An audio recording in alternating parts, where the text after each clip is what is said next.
We'll start the meeting of the Human Resources Committee this Tuesday, September 10th. And first is the staffing report action items. Any comments, Mr. Swirsky? No, there might be a couple questions on here. There were at the agenda setting, but under certified resignations, we see that second name on there is a presumed resigned. One of the reasons for that person was on a leave, was to return after their leave, decided to stay in their other position that they were in, and did not send us their resignation. So their choice was to return or resign. So because they did not resign, it's presumed resigned. So. But they haven't reported for. Right. Okay. Yes, exactly. In fact, what I did, I was in communication with them, and they verbally told me they were staying in their current position outside of our district, and would send me the resignation, but did not follow through on that. So. And Rosalind.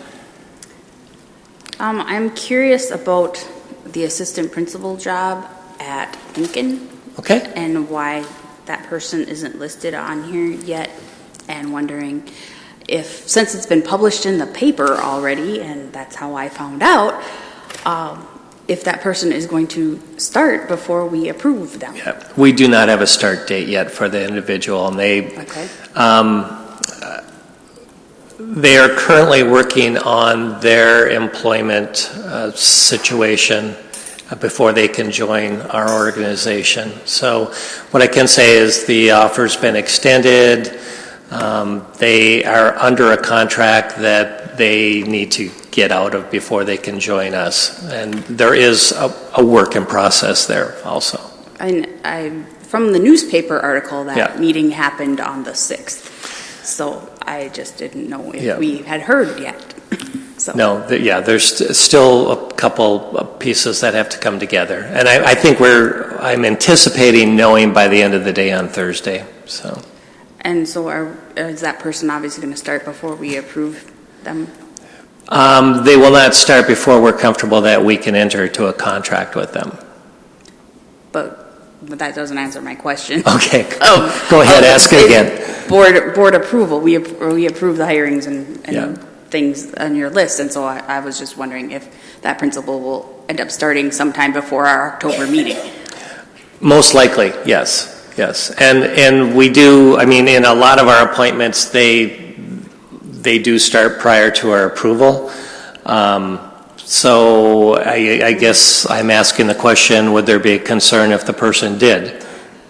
Well, my concern there is that we've just experienced some press about our hirings and firings and dealings, and so this was one of those questions that was brought up of, we should be approving all the hires before they start. And so I don't know that I have a personal opinion about that, but that we would need to discuss it as a board. Well, what I can tell you is if you look under the certified appointments here, none of these people would be working until we had our school district meeting on next week.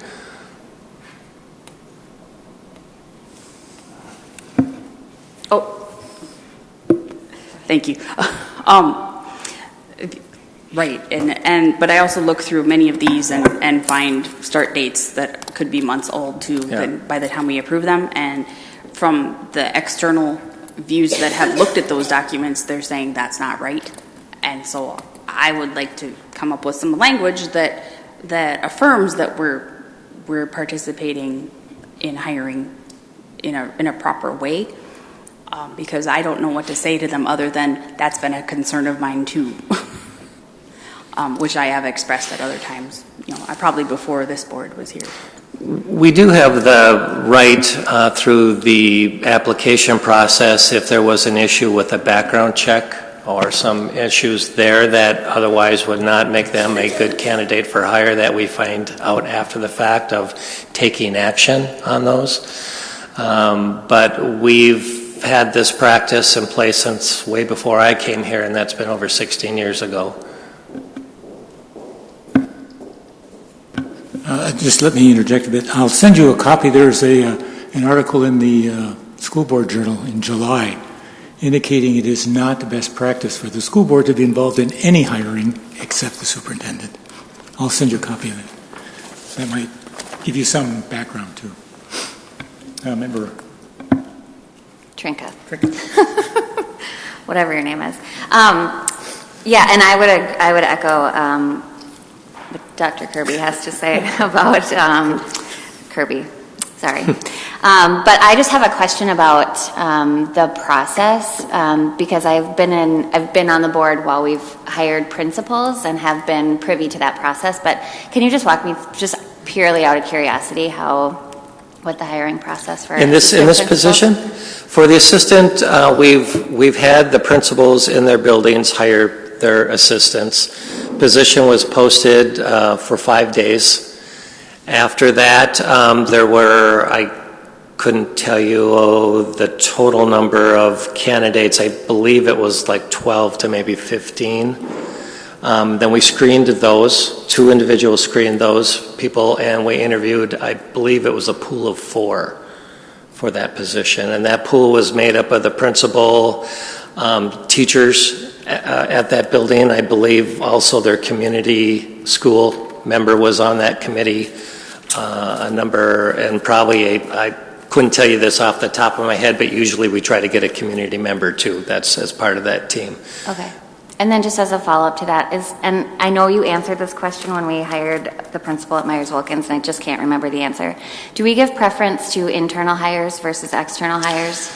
The preference that they get is if you are an internal candidate currently in the principal's unit, you do get an interview. Okay. So that's part of their contract. Any principal position they apply for, they will get an interview if they're a member of that principal's unit. Outside of that, teachers, there isn't anything from policy or contract that says they get preference, but they do go through the screening process. And I can tell you, I believe one of the individuals of the finalists was an internal person. Okay. I just want to make sure that we're continuing to trying to promote from within as opposed to continuing to pull from without. So thank you for that explanation. I appreciate it, Tim. I had one other question. Are we having any problems with paraprofessionals, or getting paraprofessionals or school bus drivers? I know that's a problem. Yeah, school bus drivers are a concern for a number of the transportation companies, so we continue to search for drivers.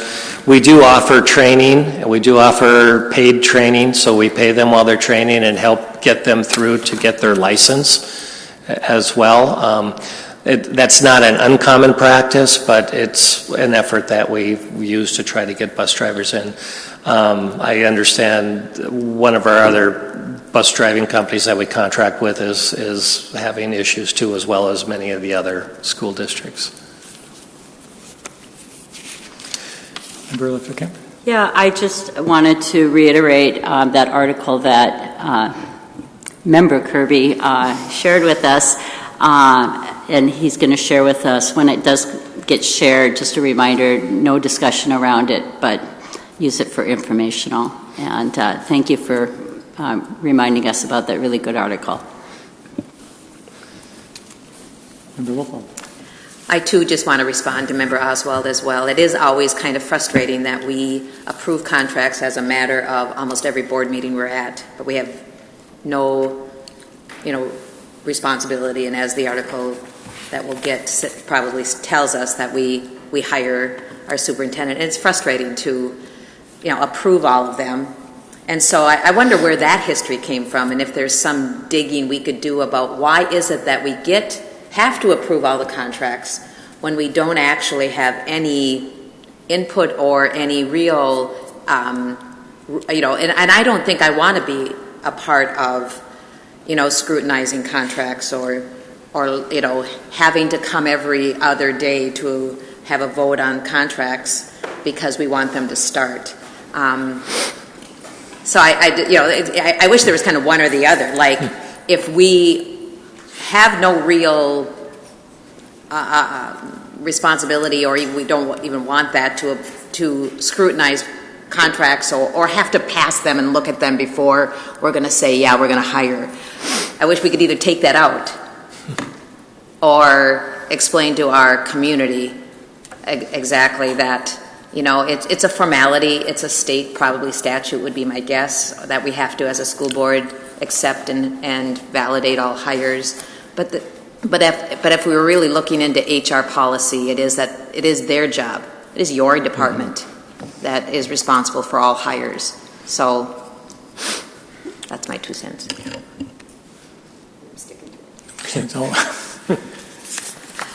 Member Oswald. Member Stansted, I had asked the question of why about the new assistant principal at Lincoln, and if he would be starting before we approve him in this, and why that is, and so that led to a further discussion. And my response to you is I don't want to micromanage the hiring process either, but I know MSBA tells me I'm responsible for these hires. Yeah. And so, the fact that we get lists of people that get hired and filled as needed, and we vote on them once a month, and they could be months old, I have issues with being a rubber stamp board. It doesn't lead the public to be very reassured that we care, and it is a matter of fact pretty much rubber stamping, and there's no way to go around it that I know of. But I also know that I like to take responsibility for what I approve, and I know I've been asked this in a recent week, and I say it's what we've done, and I don't know how to fix it. I don't know that we need to fix it, and I don't know what we should do, and that's why I brought it up. So.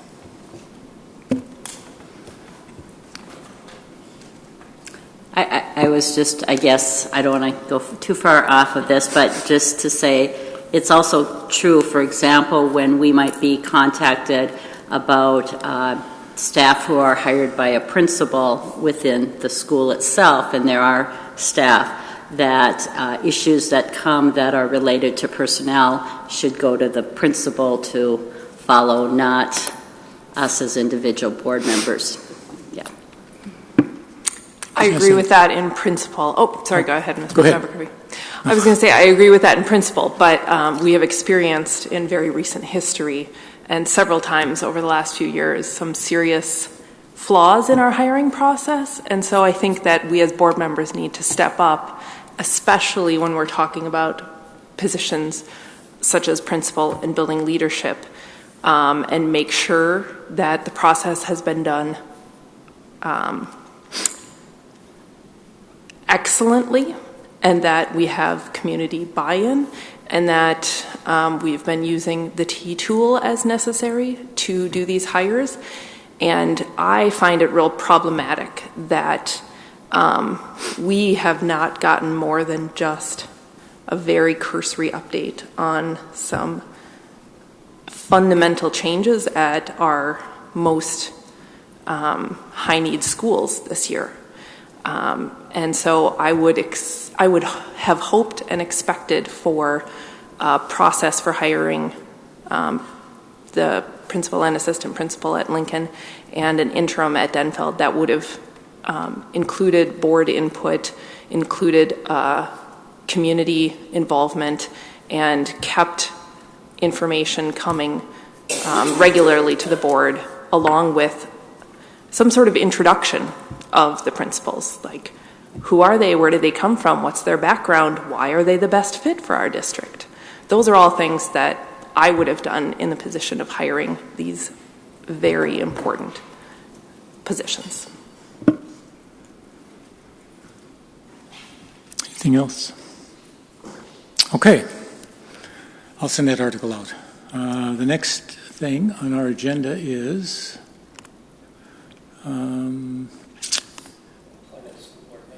employment of school board member resolution.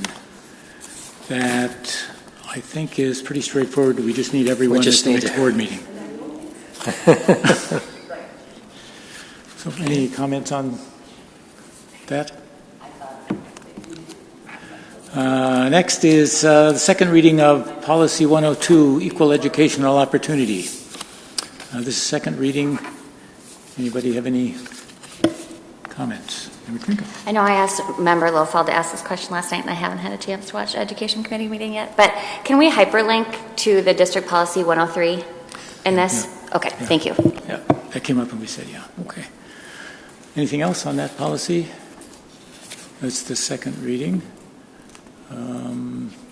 And then there's Policy 402, Disability Non-Discrimination Policy.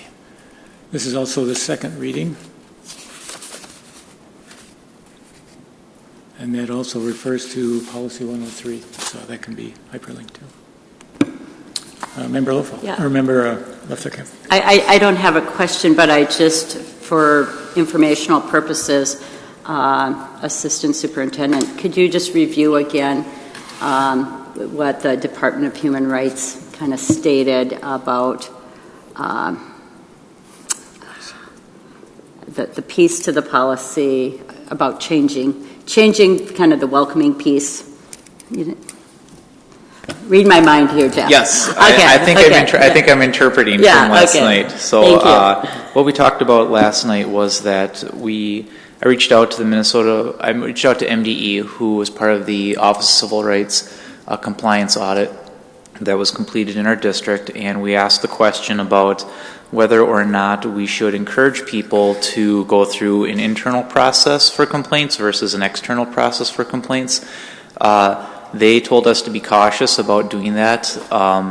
While well-intended and wanting to be supportive of our community members, that if we put language into policy that could show up in litigation later and we could run into issues through that. And so they advised us not to put that type of language in there, but definitely have an internal process and where we can support our families with that. But they do have the right to go straight to the Office of Civil Rights, and we don't want to create any barriers to negate that option from them exercising that.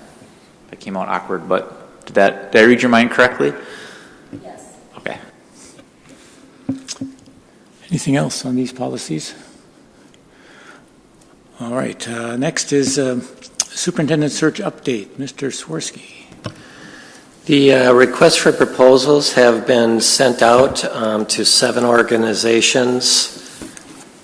The question is at some point in time, are we doing local, regional searches? And these companies are from Minnesota, Illinois, Iowa, and Nebraska. The out-of-state companies I would tell you, do have Minnesota members of that organization that work a specific area, either the state or a couple state areas. So even though they are out of state, they do work in state, not primarily, but they have access to all of their candidates that the organization may have. So right now, I'm asking for the proposals to be returned by September 24th. What we're looking at that point in time, we would summarize their information and put their information that they send us out for the board members. And depending how many we get back, we might get all 7 back. It doesn't usually always happen, depending on what their goals are in their organization. But then the board members can individually inspect that information packet, and we'll try to summarize the costs that they've given us, and you can see that in the package. But we'll just try to do a summary so it's a little bit easier to kind of work through. Looking at possibly narrowing that search down to 2 firms on September 30th, which I believe is a Monday, and there's another session scheduled with the board. We could interview the 2 selected firms on October 8th and then hopefully make a selection by the October 15th school board meeting.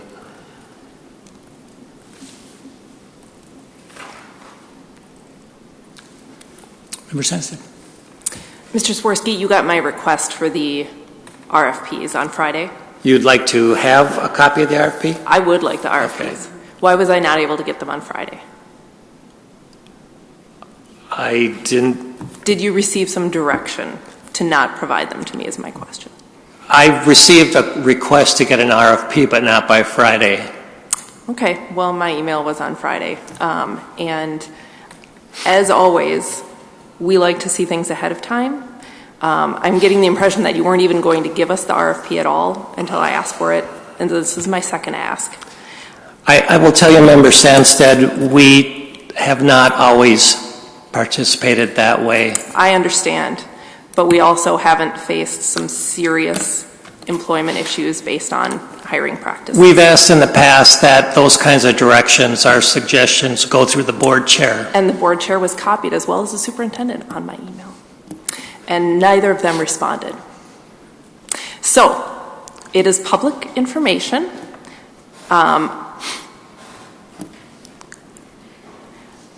This process is setting up to be one that is done behind the scenes with little bits of information summarized for the school board.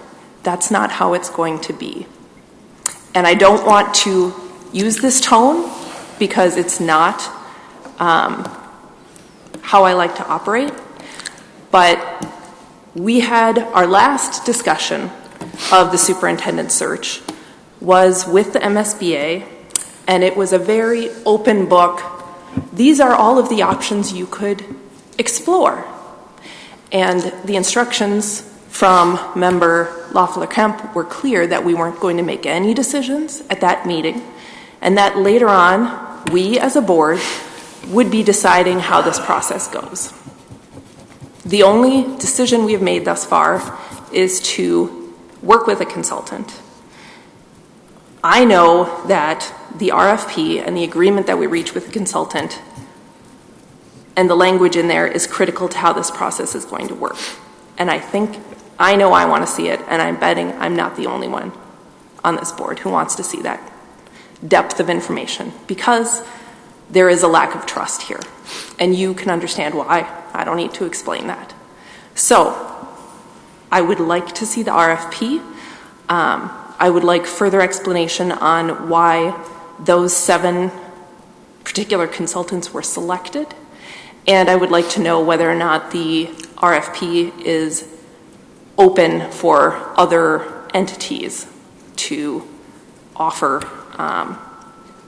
proposals. I'd suggest you take your request up with the board chair. I'd like to respond. Thank you. Member Sandstead, you sent an email to me and William, or Bill, and Tim at 10:05 on Thursday night. I responded to you at 9 o'clock on Friday morning. In that response, you were asking me where is the superintendent search materials for next week. I responded that it was in our HR committee. If you look under informational, it would be there. I responded he would be would you let me finish, please? He will be reviewing the RFP. He will be reviewing where it was sent, the timeline for receiving back, and review by school board. And that a special meeting to review and vote would be set up. We had tentatively set up a meeting for October 1st, but we're changing that.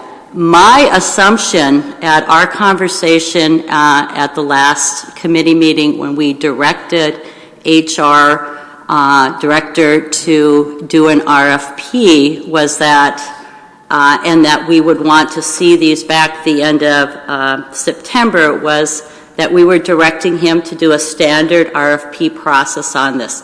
I'm sorry if that wasn't what everyone else assumed. I mean, it's a pretty standard process, and that we talked about when they got brought back that there would be a review of them by the whole board. This was going to be on the agenda today for us to talk about any further vetting, if this is even the timeline you want to review them, and that they would be available for everybody.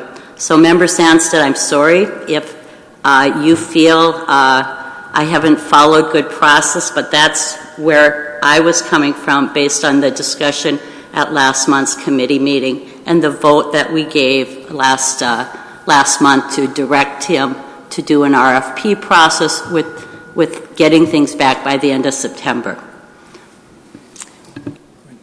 I did respond to your email of 9 a.m. at 10:43 a.m. on Friday, and I said, thanks for the info, Rosie. Tim, I would appreciate it if you'd send the RFP out well before the HR meeting so we have a chance to review it ahead of time. As always, we ask for materials ahead of time so we have the opportunity to read them. I imagine the RFP is more than 10 pages long. It's something that goes into some detail about what we're looking for. And what we're looking for should be determined by the board. It shouldn't be determined by the chair and the HR director. It needs to be determined by the board. The engagement of a consultant to select the superintendent is not a routine thing.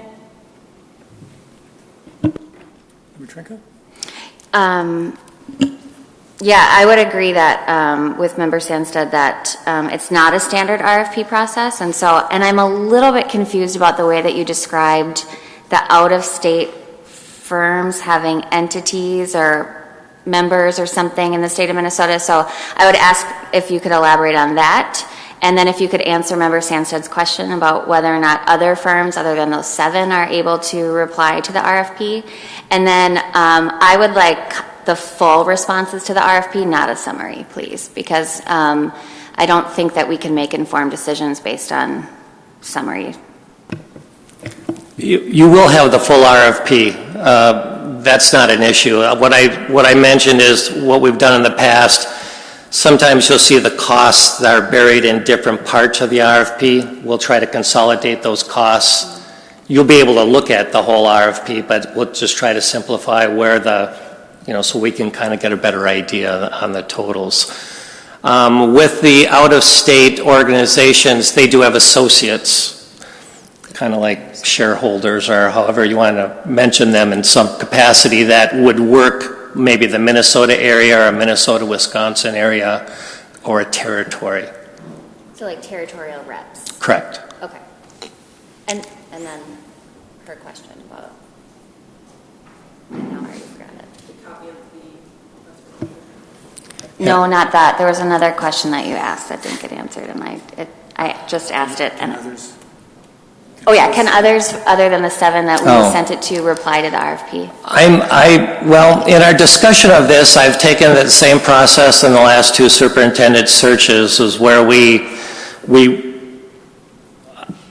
I tried to get a laundry list of recruiters, and I did that by Googling them and looking through them. There was no preference for one over another. We did have some conversations with actually some members that have used these recruiters before and had suggested some names, and we included those names in there additionally. This RFP has not been the kind of RFP where we've posted it in a newspaper and said, everybody's welcome to bid on this. That's not how we've done it in the past. We've been clear on how the other 2 searches went, that we would follow that process, and that's the process that we followed here. One of my least favorite statements is, that's not the way we've done it before, or this is the way we've always done it. And so, especially because we just talked about how the only hiring control that we have is over the superintendent. And so I would ask, and I think I'm hearing from at least one of the other board members, that you be over communicate with us through this process, because ultimately it's our responsibility to make this hire. And it's a big job, and we have a lot going on over the course of the next year. And so I think the more information that you share with us as you go through this, the better off we will be as board members, because we're getting asked about this constantly. The better off we'll be as decision makers, as interviewers. So I would just ask that you overly communicate with us throughout the course of this process.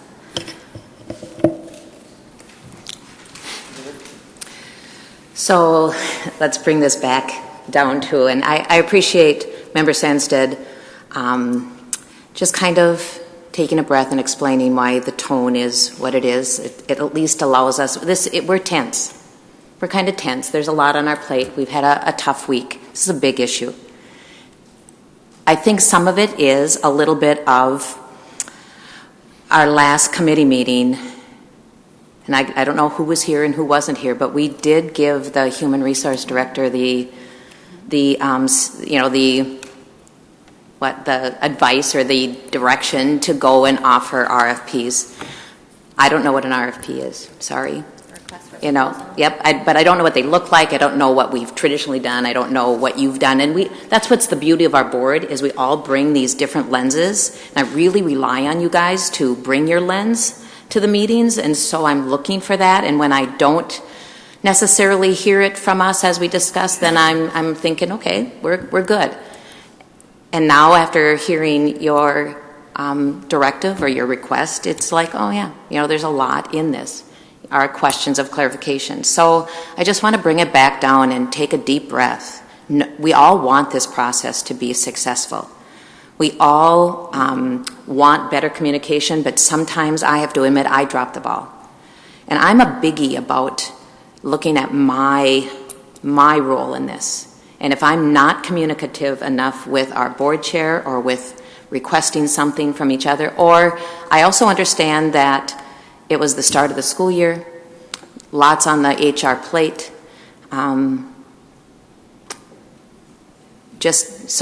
We just have to move forward, take a big breath, and say we can do better. We can all do better. We will do better. We'll try to make our requests known. But I clearly remember giving permission for Human Resource Director to go out for RFPs.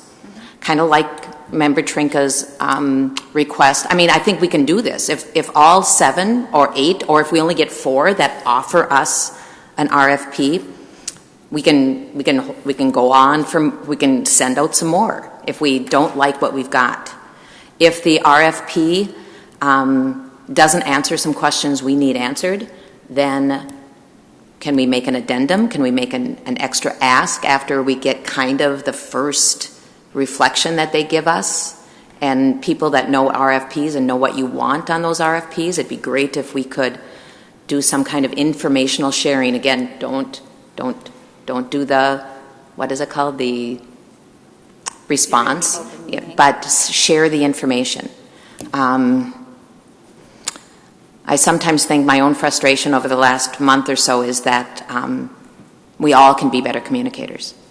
And sometimes it confuses me because I don't want to violate an open meeting law, but there are some times when I desperately want the 6 of us to be asking good questions and being bold enough, and sometimes I'm not bold enough. I'm kind of waiting for somebody else to come up and say something, and then when I realize, then it's either confusing or it's already passed, and then I think, oh, if I would only have said that. So RFPs are out. They're out to 8, 7.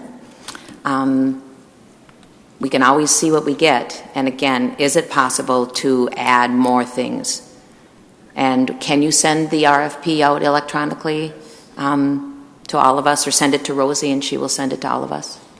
Can we ask that and understand that we're going to ask that?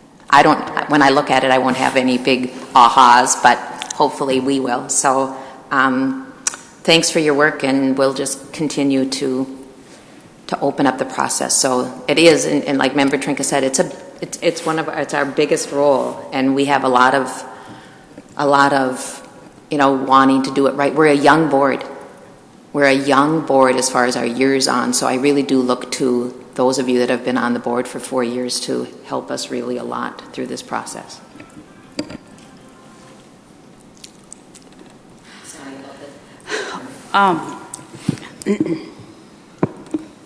I would rather try to get it right before the deadline than have to revisit.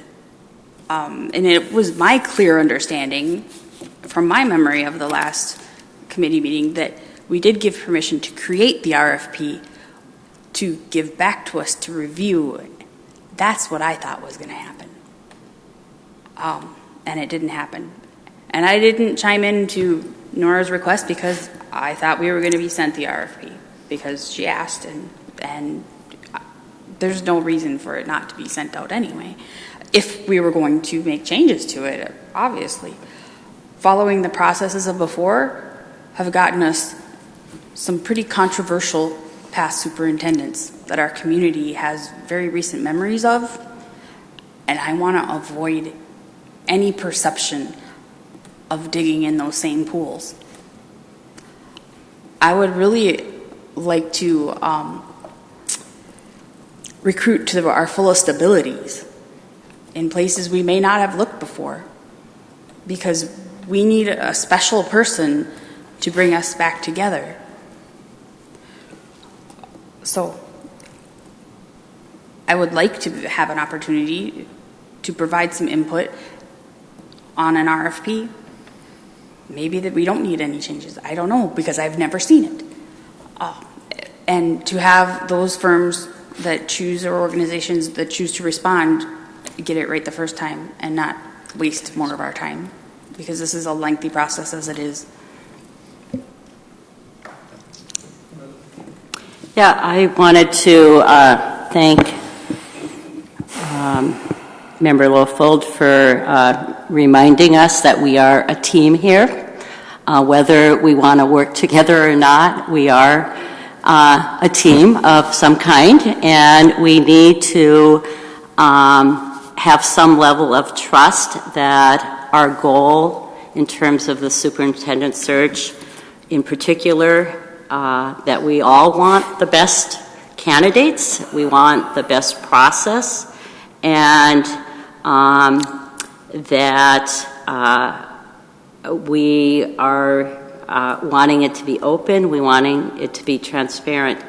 And so thank you for reminding us that there's been a lot on a lot of people's plates, and that when I got your second email, Member Sandsted, I was getting ready to go out of town to clean my mother's house out, okay?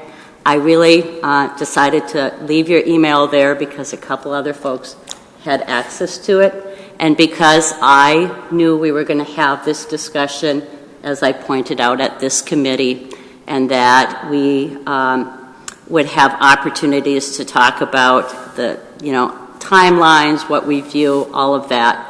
And so, I'm sorry I didn't get you that email right away, but I did take time off to go clean my mother's house out this weekend, okay? Back to this, though. I hope that we can work here with our HR director, who has had a lot on his plate as well, and figure out how to move forward for this step that we did give him direction for. And so let's keep the discussion going on the next steps with where we're at with already sending out to, and Bill, I don't know if you want to jump in just to talk about, or either of you about, there are only a certain number of search forms out there that we can be sending to as well. And so I think that's where my understanding from our discussions at the last few committee meetings, you've said that there were, you listed off some. And so that's where we're at right now for sending them. Let's keep this discussion going, I guess, on where else you might want him to send. And then the next steps for the timeline, which again, I figured we would be talking about more here and have more discussion on here because it was on our agenda. So I just want to, summarize. So you will send the RFPs to all of us? I will a send copy them of to the board RFP. members, yep. And then in answer to Member Sandsted's question, are others okay? And if, I don't know, if you have people you want to send it to, I don't know. If anybody does, how would they do that? Or I would just let you know who that is to send it to? Well, what I was going to mention on the RFPs, there's, when Member Sandsted was talking about it, she expected it to be 8 or 9 pages long. It is 4 pages long. And the last RFP that we sent out was 1 page long. The one before that was about 6 pages long. It's not the technical aspect maybe you're used to for a county official RFP. That's not what we're talking about here. And I would know that if somebody had responded to my email that was sent at 10 a.m. on a Friday. And I just want to clarify that if everything needs to be approved by Member Loeffler-Kemp, Chair Loeffler-Kemp, before it's communicated to the board, that we're going to have a more efficient process. Or perhaps the chair would waive her authority to determine whether or not information is shared with board members, especially related to the superintendent search, so that we can have a free flow of information that is, again, all public information anyway. The difficulty on this end is I can't be responding to 7 different people with 7 different requests. It has to get funneled through some aspect.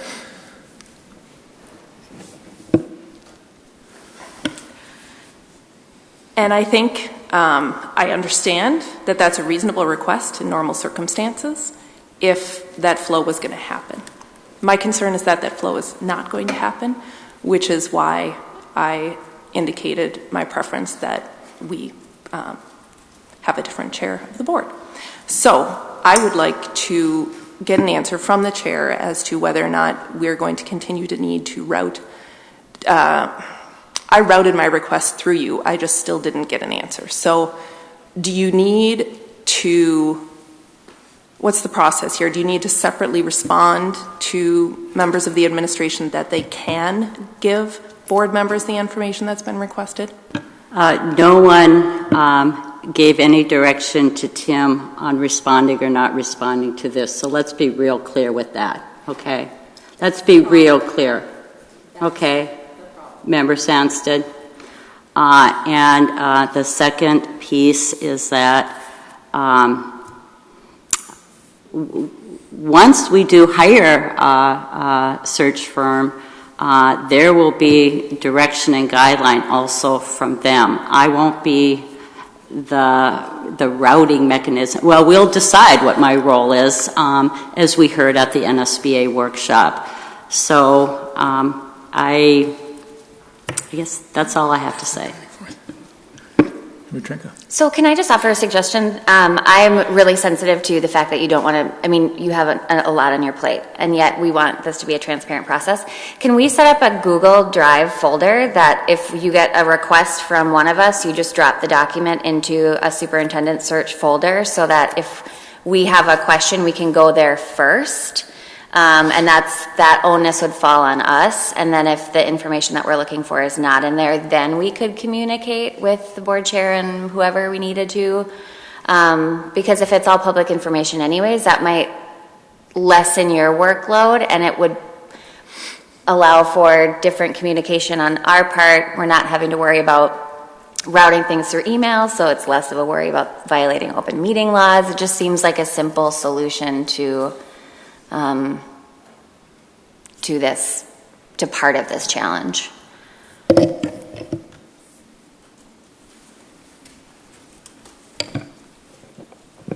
I'm thinking through what it means for a school board to have a shared drive. We just haven't had that conversation before. I don't know if it is like board book where anything that would be shared would be public.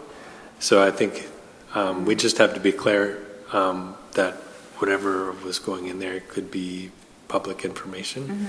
Mm-hmm. But it's not something I've looked into before, but we can learn more about that. Thank you.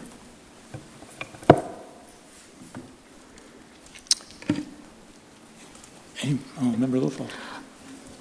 I think it's, part of this is that, at least I have not been through a superintendent search, so I'm trying to think in my head what is going to be the stumbling block to good communication. And I know that sometimes I don't think there's going to be any challenges, and then there is. And so it's kind of like I like thinking through the process of how can we best have an open communication with the 6 of us and feel like we're all heard and that we're giving a good direction. It isn't, communication is fascinating. So Alana and I are at the same meeting. You hear the RFP one way, I hear it another way. And so I just think we have to understand that we can be in the same room and think we hear the same thing, and we have different lenses, so then it gets convoluted. So I really like that we're working through this, and I know sometimes, disagreement is good, and conversation is good, and conflict is good. We shouldn't shy away from it. Tension is good. It's, this is good conversation, but I still don't know what we're afraid of going forward with a lack of transparency for what we need. Because then I'm just going to challenge each other, and we're going to reach out to each other, and we're going to, before the timeline gets past us, we're going to say, hey, hold on, let's back up. This RFP is already out, right? I don't think we can go back. You've sent the RFP to 7 or 8 companies, so we don't have the ability to add anything now anyway. Oh, but you could. Okay. Well, member Oswald said she didn't think it was, now we heard that was good, so, okay. But I don't know what it is we're thinking we're not going to be, that we're not going to get it. I don't know. The consulting, I think we've, at least my understanding of the process has, as soon as we get the consulting firm chosen, things will gel together and we'll move forward. It's just getting that consulting firm. And again, I would think that we can, if we don't like any 7, we can ask them to put it back out. We still do have the time. So, and didn't you give us a list of firms? Like, you had a handout at our last committee meeting, and you sent us out, you had a list of a number of different consulting firms that were used or you knew of? No? I know you gave us 2 handouts. I can't remember. I believe that might have been an agenda setting. I had a list of firms at that point in time, and we had a little bit of a discussion, but it wasn't at the last meeting. But I did mention we would find about 7 to 8 firms to send this out to.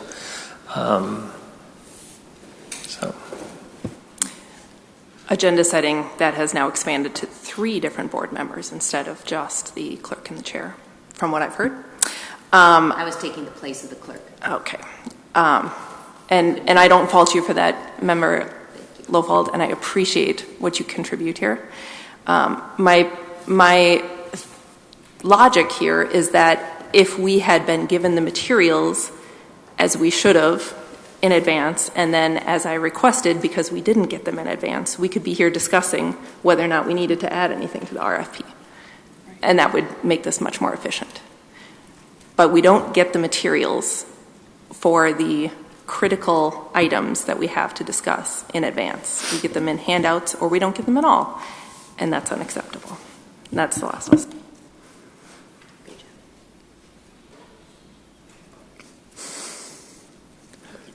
All right. If I can summarize, try to summarize. We've sent out RFPs to 7 organizations. We don't know how many we'll get back, but they're due back by the 24th. Correct? You're going to send out copies of that RFP to each of us so we can see it and respond. And the question then is, if we have questions, I assume that we would respond to you.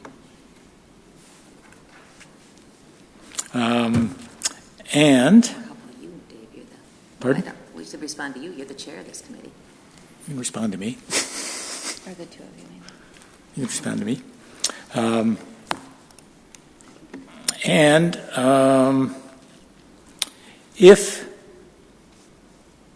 If there are questions on the RFP that has been sent out, you can respond to, I guess, me or Tim, and I'll forward all that to everybody, not to discuss, but for information anyway.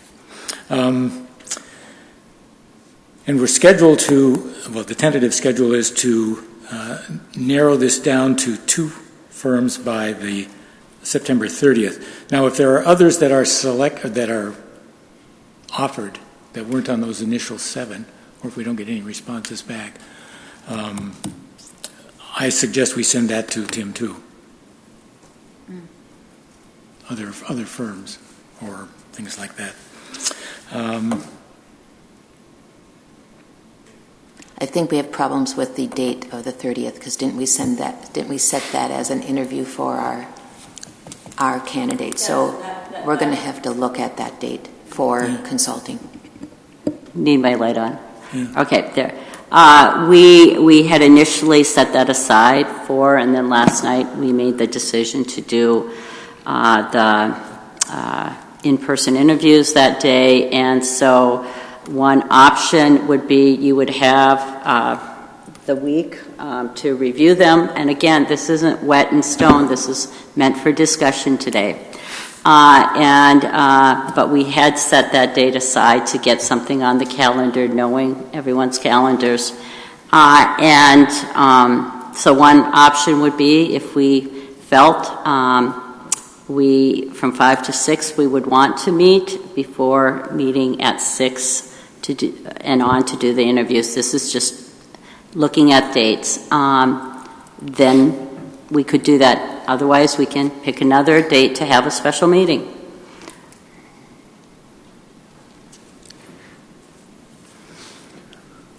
I just want to repeat what we've talked about in this process before. The services that these individuals are going to provide are all very similar in terms of recruiting candidates, coming in and doing community sessions with the school board, sessions with the unions that we have, and then out of that there becomes a picture of what the district as a whole is looking for in terms of a superintendent.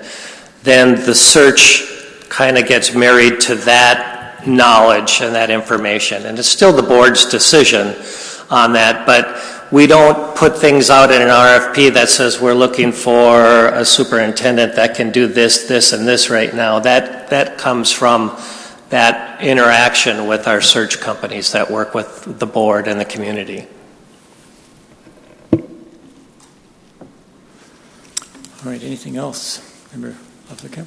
Well, I'd just like to have the board continue discussing if this timeline that was tentatively laid out there by Mr. Swartzky is one you want to work with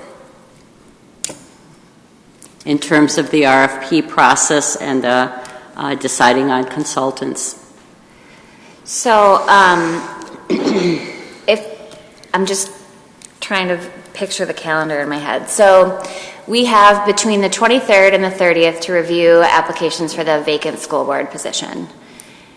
These RFPs are due on the 24th. If it's a 4-page RFP, how many questions approximately are on the RFP?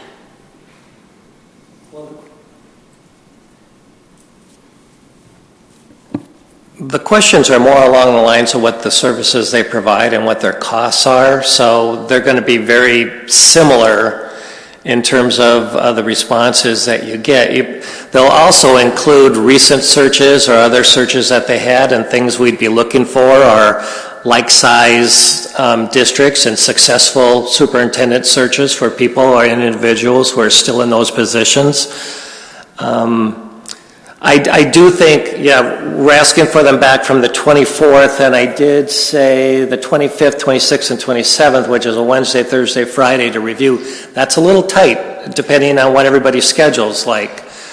But it doesn't mean the 30th can't be pushed out either. Yeah, so that's what I was going to suggest, is that if we look to, because we are doing interviews on the 30th, and I think that we need to be able to dedicate that week to review applications, because hopefully there are a plethora of them, if anyone's watching on YouTube.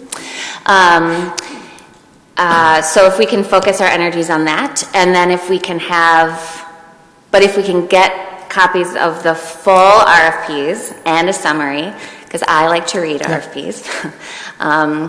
And then can we just discuss this at the next HR committee meeting? Can we, because this is going to have to wait unless we hold another special school board meeting to vote, right? So. The next HR committee meeting would be October 8th. Right, so we're pushing it back a week. which would give us then, so we have a week to decide on the open school board seat. We get to sleep. I just want to finish, please. We get to sleep for a night, hopefully afterwards, because I have a feeling that's going to be a really long night.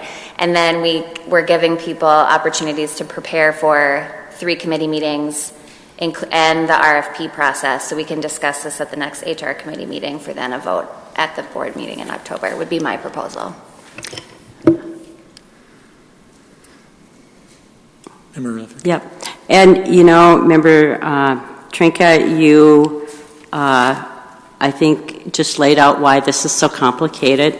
When we had our agenda setting meeting that Joe Lofolds attended by the request of former board member Gorham, that was on the 1st, and so we didn't know that we would be going through this next process. So I just want to, be clear. No agendas here, no ties to timelines.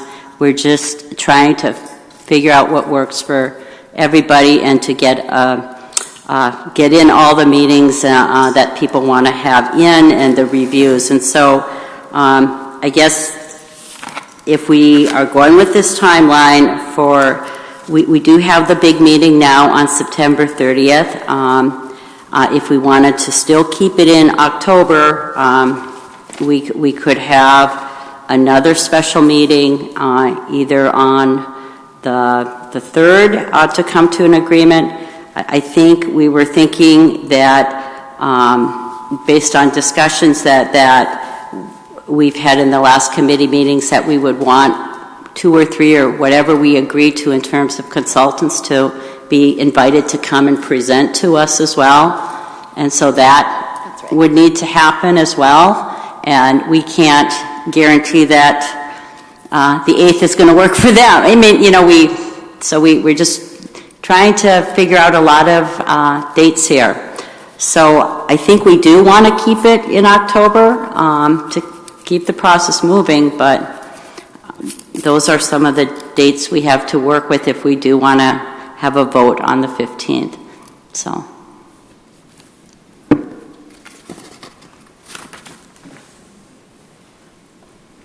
The 15th is a school board meeting.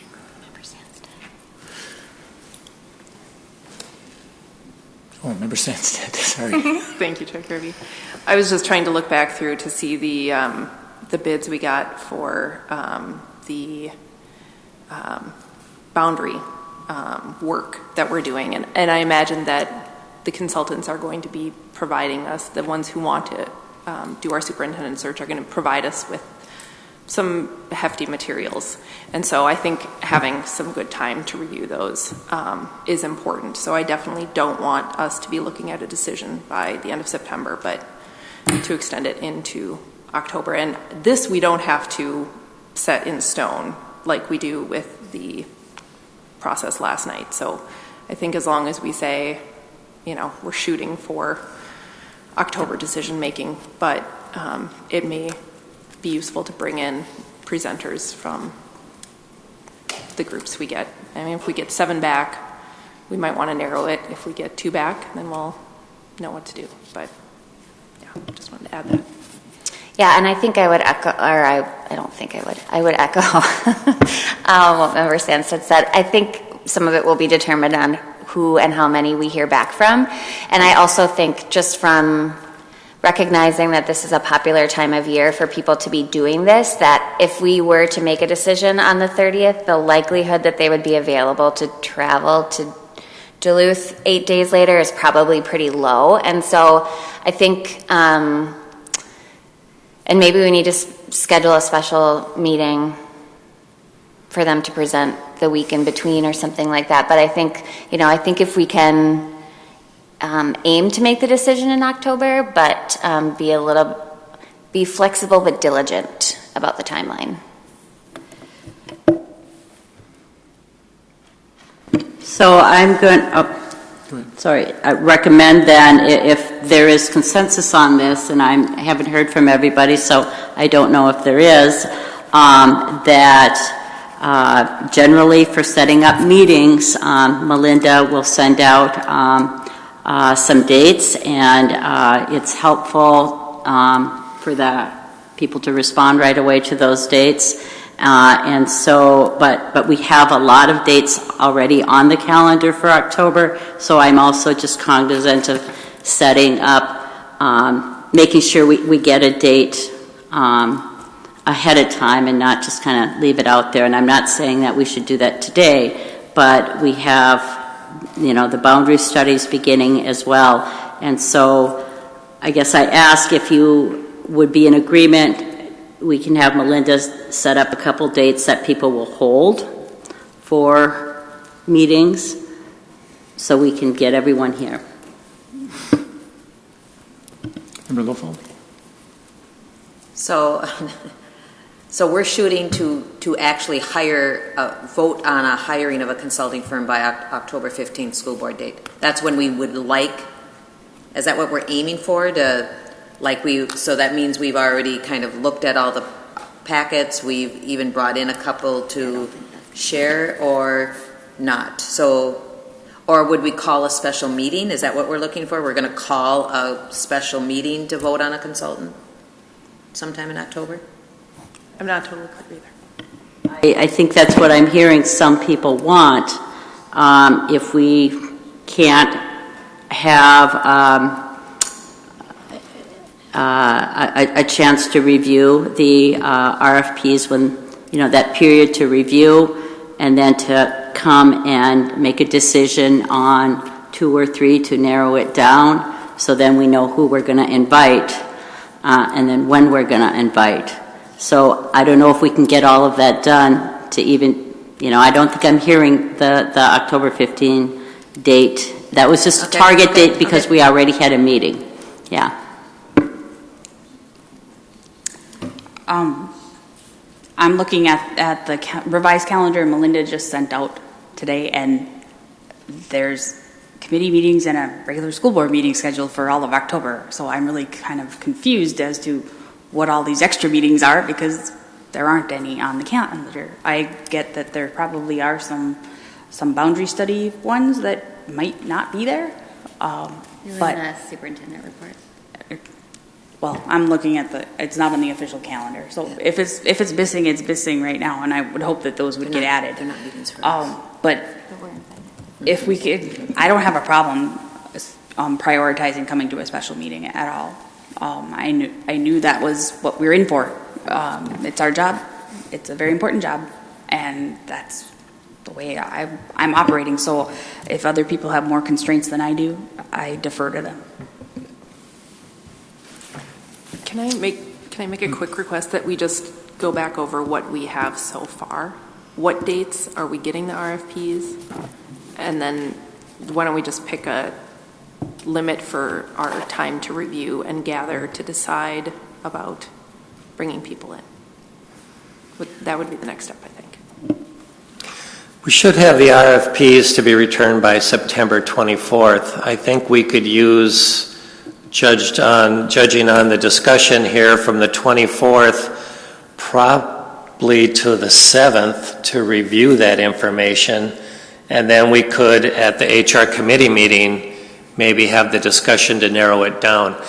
When we do that, the way, again, I'll use the word the way it's been done in the past, but it's not any particular reason for that, but they usually are lettered, so we don't have the actual names out there. You will have the actual names when you review all the information and that, but when we talk about them here, it's usually been company A, B, C, D, E, and then looking at it from that standpoint. I think that makes sense. Do we need to do a special meeting after that meeting so that we can vote on this, or can we just, as part of our discussion, sort of come to a consensus that we think we should invite in B and D to come do presentations? I think you can come to a consensus on the two. It's the one thing you'll end up having to vote on is accepting, the one bid, the RFP. So then I would think that at that point on the 7th, we can set the next steps in terms of what time frame we're likely to be able to get presentations and then vote. Whether or not that would be miraculously the 15th or not, but sometime in October. Review at the business committee or at the HR committee meeting on the 8th. That's what you're proposing? Yes, on the 8th. Okay. Review the consultants and come to a consensus as to those we'd like to hear from in person. Okay. I'd jump in and say, that you weren't so far off with October 7th. It's an education meeting. They're a little bit shorter than sometimes our HR and our business. So you might want to do 7 or you can do 8. But Monday might be a better day, just the way our meetings go.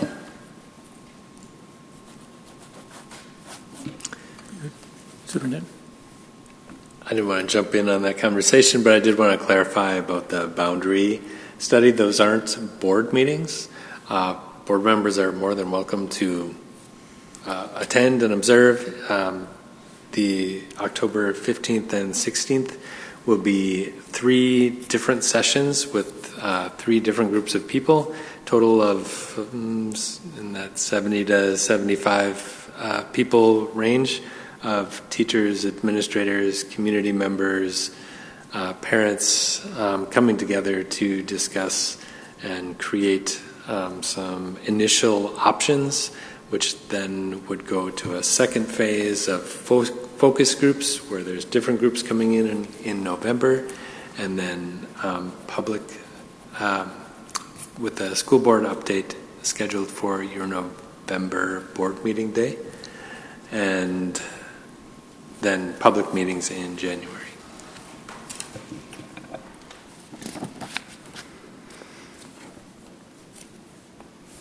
Kathy? I just had a suggestion that if we're looking at dates, I think it belongs in HR committee, so I think it should be on the 8th. Yep. And if you're going to change it, then you'd not have to have a special meeting after or before your. Thank you. All right, any other? Yes. Yep. So that was, again, one of the dates we wanted to work with was the HR committee when Mr. Swirsky laid out some process. I just remind people for your calendars that on the 17th and the 18th then is MEA weekend, so there's not school, so we would not be holding meetings on those days as well. And why do I have the 28th? There is not school.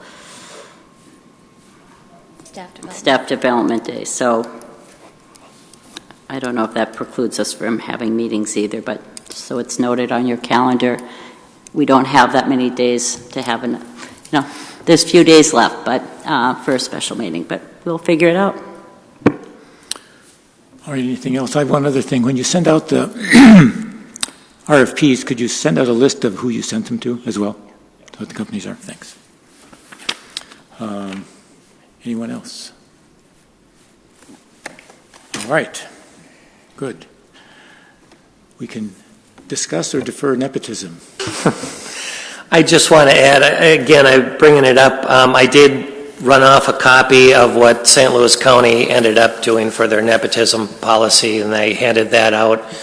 As well as Minneapolis Public Schools. I know some of the board members have some other school districts, a nepotism policy. I think there's some similarities in all of them, and mostly it's identifying members of your family, and so it clearly identifies members of your family in a line of command. The question is we wouldn't want to have any reporting responsibilities, hiring responsibilities in a direct report to a related, but typically in this district and in many others where there are some employment challenges, we've been able to put some people in between or adjust the reporting structure enough to make it work.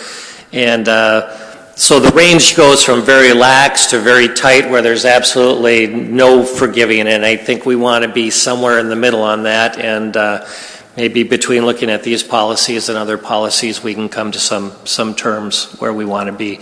That's what I need to know from the board in order to pursue this further, like how rigid do we want to be and what kind of exceptions would there be? And some of these policies have those suggestions in them. I realize, I'm looking at the Minneapolis one, I'm not sure how they get away with that, where potential employees are required to disclose their relationships, because to me that would be like knowing if you're married, single, those types of things, if you have to disclose that relationship. So there must be some way they're getting around that, but we can work through that. Don't you think they would just name who they're related to, and they don't have to state how they're related? Could be. Well, it says disclose their relationship, so. Oh, sure. Well, maybe we could augment that language.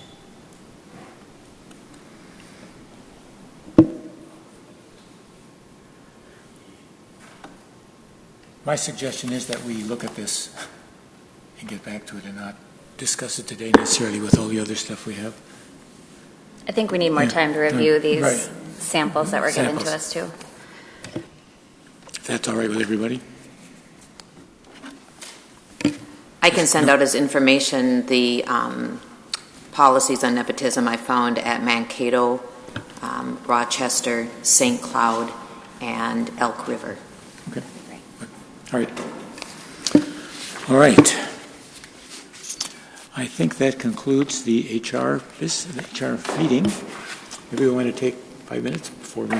Yes, we're going to take 5 minutes before we start the business committee meeting. So we'll meet back here at, 5:35? 5.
Right.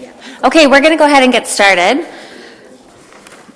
with the business committee meeting for Tuesday, September 10th. And it's the Kathy and Peggy show. And I am going to apologize to my colleagues in advance because the questions that I have are based off of old page numbers. So it might take me a little bit to find where I am in the process. But I am going to ask a question first and then have you just chat if there's any highlights in the financials. When it says cash flow reports will resume later this year, what does later this year mean? So the cash flow report shows what our balance was at the beginning of the period, what came in, what went out at the end of the period, and then what our balance is at the end of the period. But because June is our fiscal year end, we don't have any balance forwards until last year is closed out and finalized. So that's when the cash flow report will start again. It's usually around November. That's what I thought. Okay. And then as a part of, I did ask our CFO and Peggy to kind of chat through what we can expect moving forward in terms of financial reports because, we get different reports depending on where we're at in the fiscal year. And so just as a point of clarification and for information for the public as well, if you want to chat through that as a part of the financial reports too, that would be great. Thank you, Peggy. Sure. So every month we'll have a monthly interim financial report. The only month that you do not see a financial report would be August, and that's because that would when we would be reporting June, which is not finalized yet. So this month we've got the financial report for July of 2019. So it's the first month of our new current fiscal year. And so you'll see those budgets that were approved in July reflected here, and then the actual amounts compared to that. We have budget changes report. That usually happens every month because we're always keeping up to date with those. All budget changes have to be approved by the school board, so you'll always see a budget changes report along with wire transfers. Those are wire payments that were made during the month, investment activity that occurs during the month, and then you'll also have as a separate attachment your vendor payment of claims. And starting this month, there's the new GASB requirement that the school board also review student activity reports. There's a separate attachment there for student activity reports. Pretty small this month, so you'll see that expanding every month. We'll be reporting all the checks that all the student activity accounts issue. At all grade levels, or just high school?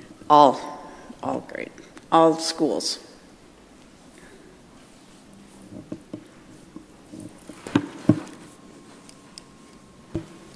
Okay. Any questions about the financials? Anything that, we're so early into the school year. I just wanted to comment that we're in budget process all the time. And so we meet, Peggy and I meet a couple times a week, and with the start of school, we have some changes that we know we're reviewing and looking at. So as we go through the process, we'll try to make sure that everyone is aware of any material changes to the budget. Sometimes it's just budget shifts from one coding area to another, so the net is neutral. But in certain cases where we may have a budget change, even though we have a budget changes report, we'll try to highlight those as well. So that would be starting next month too. And when will we start seeing our charts and graphs again? Oh, they're coming. We'll be working on that for October, and then that'll be part of our finance education piece too. Perfect. Thank you.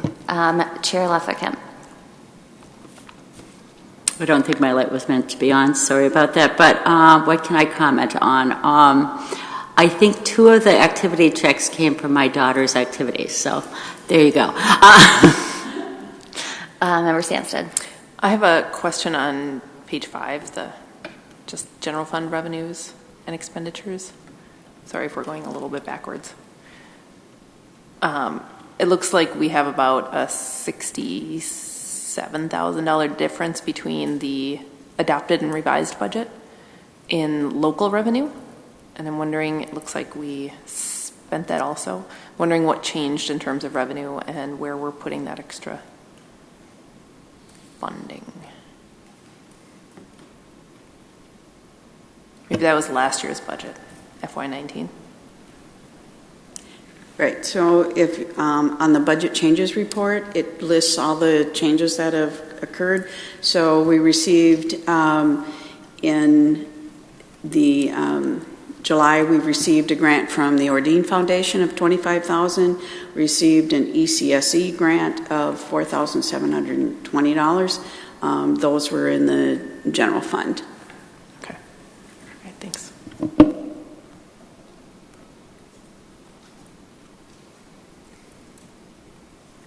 I should also add we had in transportation, which is part of the general fund, we received an insurance recovery of over $36,000.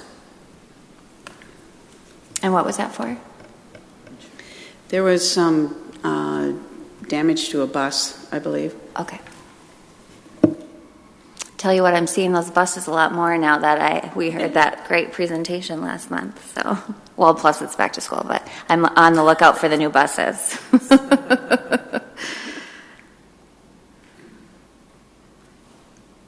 And from what I understand, we're looking at maybe a little bit more in terms of pupil counts than we had initially budgeted for, if I understood the superintendent's report correctly. That is correct. Right now, we have decided not to change our budget until October because we wanted to make sure we saw stability in our enrollment. These first few weeks, we're seeing ins and outs in many of our buildings, so before we make a decision on making any adjustments to the revenue side for pupil estimates, we'll be taking a thorough view. But from what we're seeing right now, the enrollments are very stable in all of our buildings, so very similar to what we saw last year and from where we kind of initially budgeted. Great. Thank you. Any other questions on the financials? All right.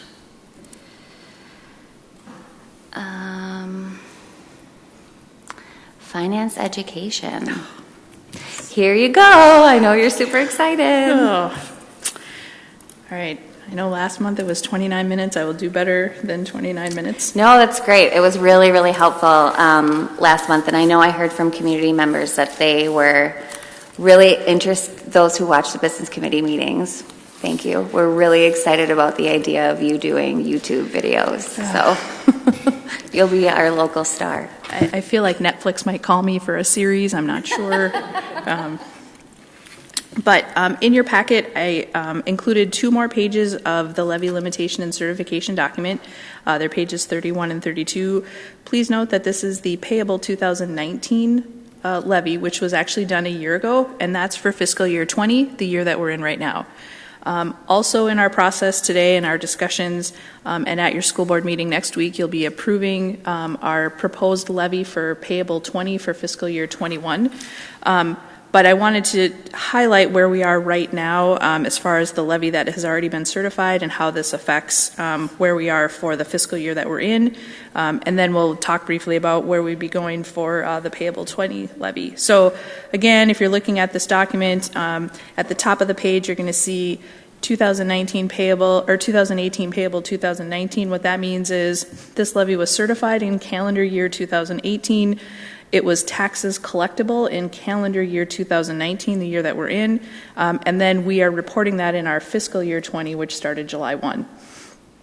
To make school finance very exciting, there's 3 components of this levy that are actually re-recorded into fiscal year 19. They're called early recognition items.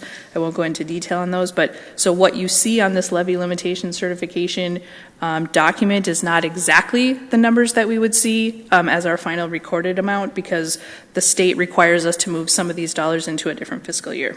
But as you're looking at this, what this tells us in the first column, which is called the initial levy limitation, these are the things that we're either eligible for, that voters approved, that were required by statute, or the district made choices to levy for. Some of these components will have an aid component Others will be 100% leviable components. So the whole levy document, which is 40 pages long, spells out all those components of that. But you can see that in our case, the initial levy limitation for last year, that we did last year, had a referendum market value voter portion of $7.615 million. Does everyone see that number?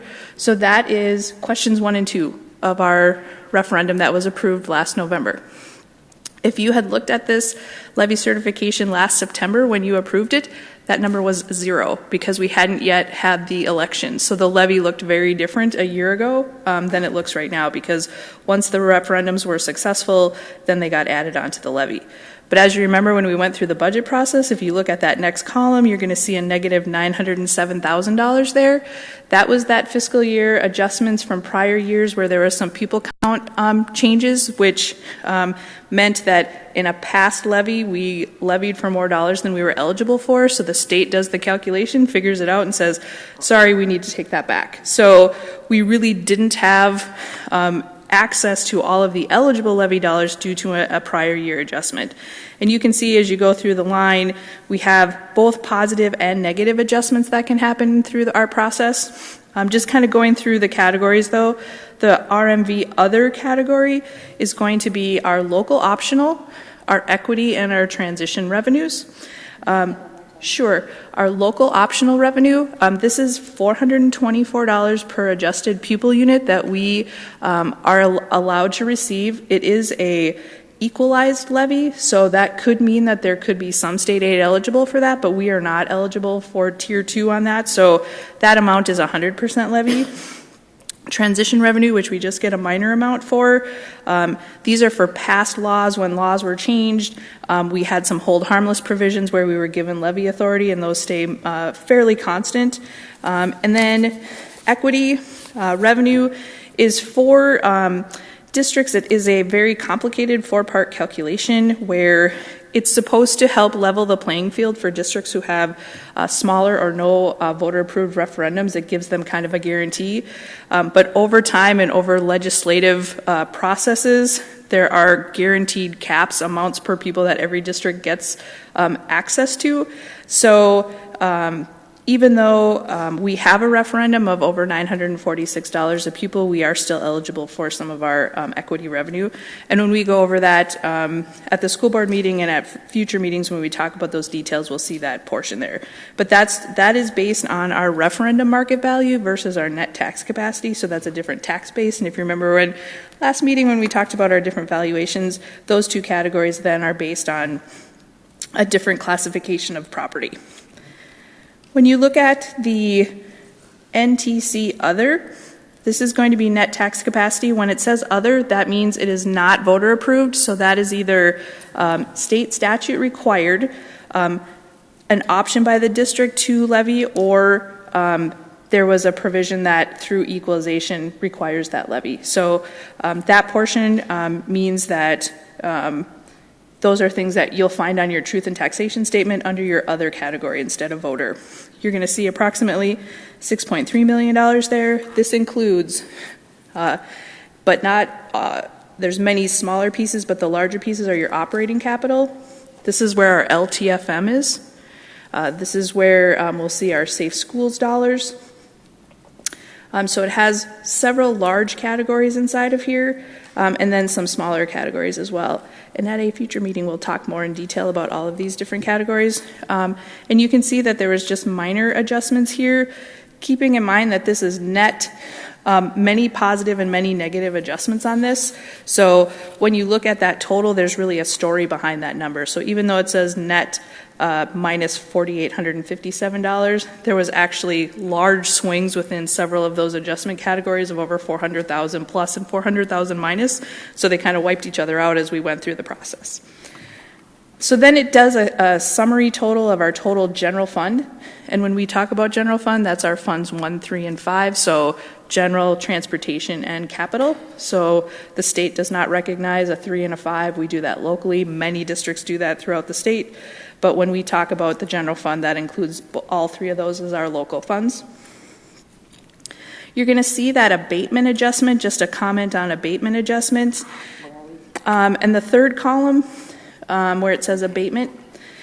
In the general fund, there's approximately $51,000, and in total, we have about $150,000 for this year. Abatement adjustments happen when property owners request a change or contest their property values, and they're successful. That means they don't have to pay as much taxes as we were expecting them to pay, so then we're not receiving all of that revenue. We're entitled to what the levy says, so then we go through a process where the county does all these calculations, sends it to the Department of Education. The Department of Education sends us information and says, you need to re-levy these dollar amounts now to collect what you're not getting from taxpayers who would have paid otherwise. What we're seeing in larger districts is districts that have large commercial industrial properties who are contesting their property wealth and are successful, they're looking at literally hundreds and hundreds of thousands of dollars of tax abatements where they're having to re-tax. Yeah, it's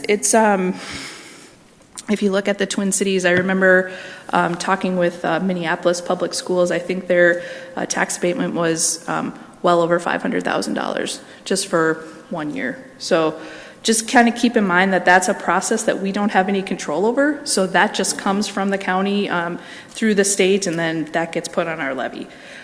So as we see those, they can vary by fund. So depending on where the taxes are being collected and what parcels of property are paying off of those. So that's why you're seeing a different amount for different funds. We have the community service levy. We are levying for approximately a little over $1 million. This includes things like our general community service, our early childhood family education. We have some school readiness dollars. We have some home visiting dollars. Relatively small amounts if you think district-wide, but many of our programs in community service are aid-based programs, so they receive state aid versus levy. These would be the categories that are either equalized, so they're part aid and part levy, or are 100% levy. Part of our community service revenue, we can choose to participate in our after-school revenues or our youth development revenues. So if we say yes, we have those programs, then we get levy authority for those. So again, that process goes through our community service. Then we have our debt service. You can see that we have two categories of debt. So this is our general debt service, or what I would call our Fund 7. We have approximately $21.8 million of what we would call non-voter debt service. This includes some of our LTFM.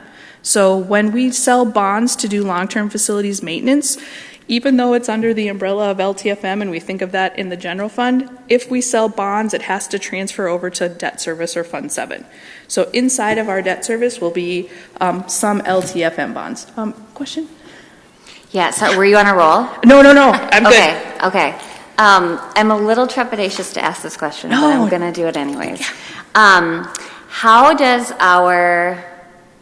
this $21.8 million compare to other districts of similar size? That is a great question. So I didn't need to be scared. You don't ever have to be scared. You never have to be scared about a levy question, ever. They vary in many, many districts. We did a lot of research when we were looking at the referendum last year. So not only looking at the amounts per pupil in an operating referendum, but we were also looking at their total levies and their debt service. It really varies on the age of the buildings in their district and when they've run referendums. We have several districts running referendums this fall, so they'll see new debt service. We have some that have relatively smaller debt service, but I would say of the 10 districts that we compared ourselves to last year, we were about the middle of the pack as far as debt service. This may relate to a topic later. Where would and maybe it doesn't reflect here, where would a TIF district be? Where would you see that? So you won't see it on our levy certification. So if there is property that is under tax increment financing, that means that their property wealth is not included in the page 1 and page 2 that we looked at last time, where they won't be taxed at the same rate. So if we're all the taxpayers in our district and you have a piece of property that you're improving and you have a TIF, if your property is valued at $100,000 right now, but with your improvements it turns out to be $250,000, you won't get taxed on that additional $150,000 through the term of the TIF, and we're all paying your share. So that's how that piece works. And we are seeing different financing vehicles happening through different areas and agencies. You're going to see tonight an abatement request, which is different than a TIF district. And actually, interestingly, we're being asked to not approve that.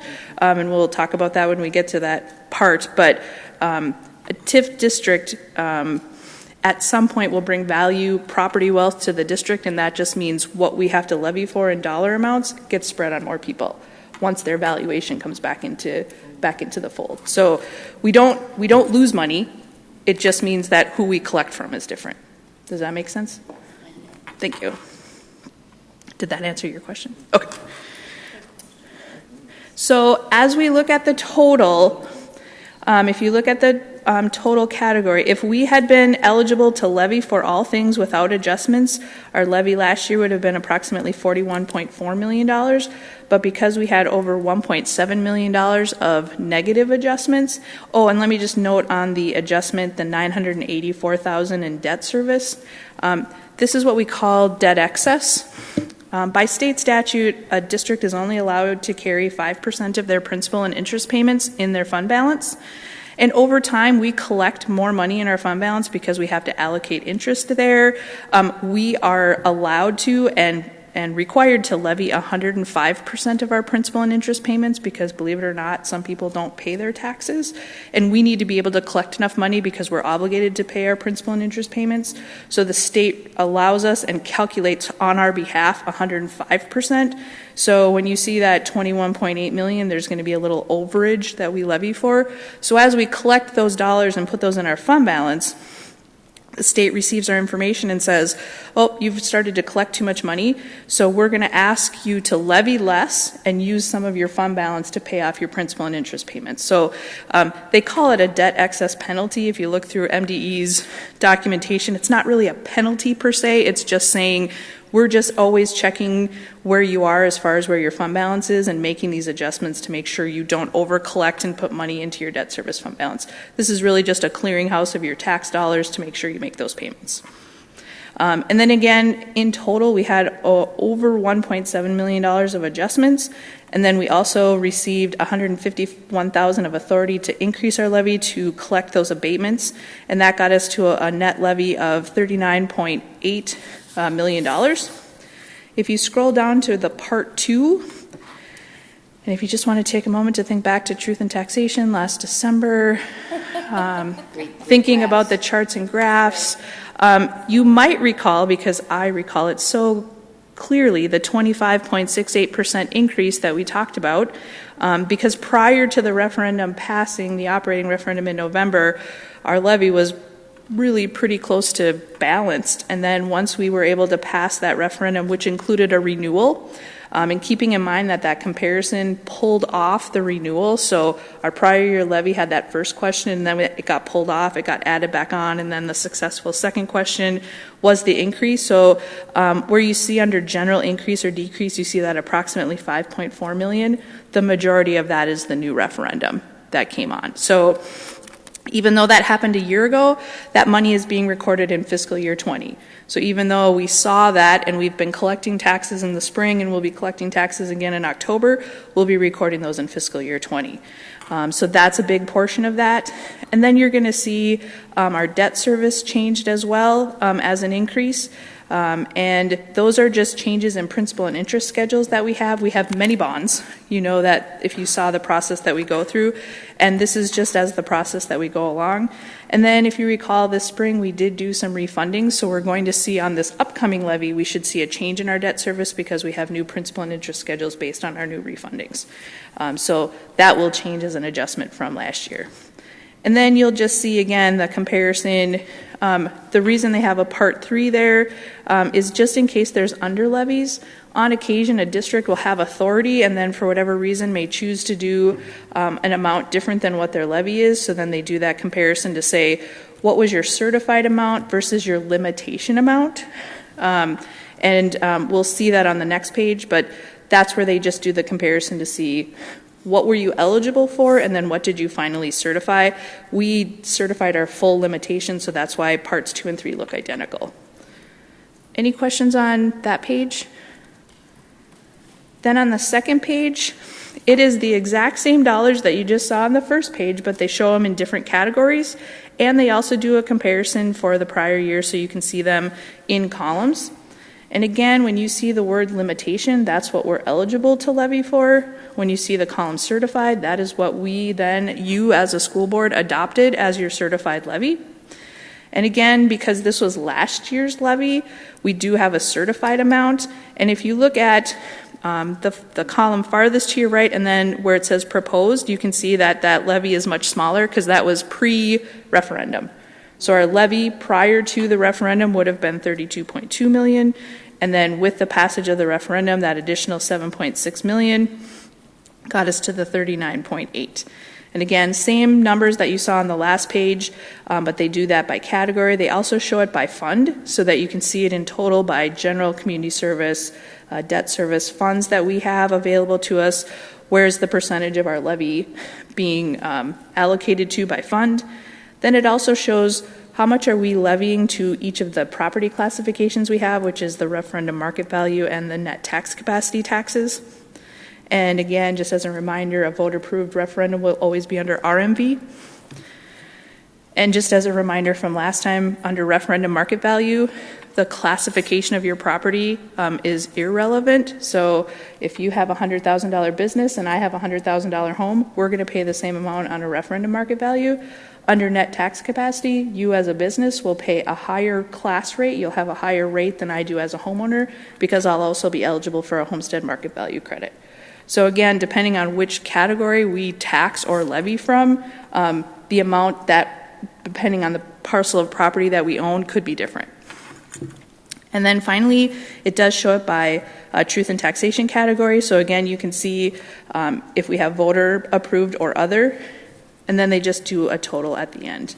And then subsequently on these pages, there's an additional 8 or 9 pages that go through all of the detail of all of these things. And we'll talk about these when we have our approved payable 2020 levy. And then again, in future education portions here, we'll talk a little bit about more detail. But if anyone ever has any questions on the levy certification, please let me know. I'd be happy to talk in more detail about the components of our levy. So I don't know how long that took, but I think I did good. No way. No, that was way faster than that. Yeah, you're good. We got back together at 5:37, so you're good. Awesome. So can you remind us on next week we are voting on asking for the max. Go ahead. Great question. And I just want to share that the only reason I do not have a version of our payable 20 levy for tonight is because there are errors on it. MDE notified everyone. They did a first run levy last Friday afternoon. They notified districts that there were some LTFM components that were in error already. So they haven't rerun the levy yet. So I'm always very cautious to put out information that I know is not right. So I didn't want to put that out there. What you'll be doing next week is certifying what they call the maximum levy limitation. When you do that, you give the district and MDE the authority to continue making updates and changes to the levy certification all the way through September 30th. If you were to certify a specific dollar amount, for example, if our levy was $40 million on the nose, and rather than doing maximum, you said, we're going to do $40 million. And if after you certified that, the next day MDE called and said, we made a mistake on LTFM, you should have an extra $300,000 levy authority, we would not be able to levy that amount because we had capped ourselves at the $40 million.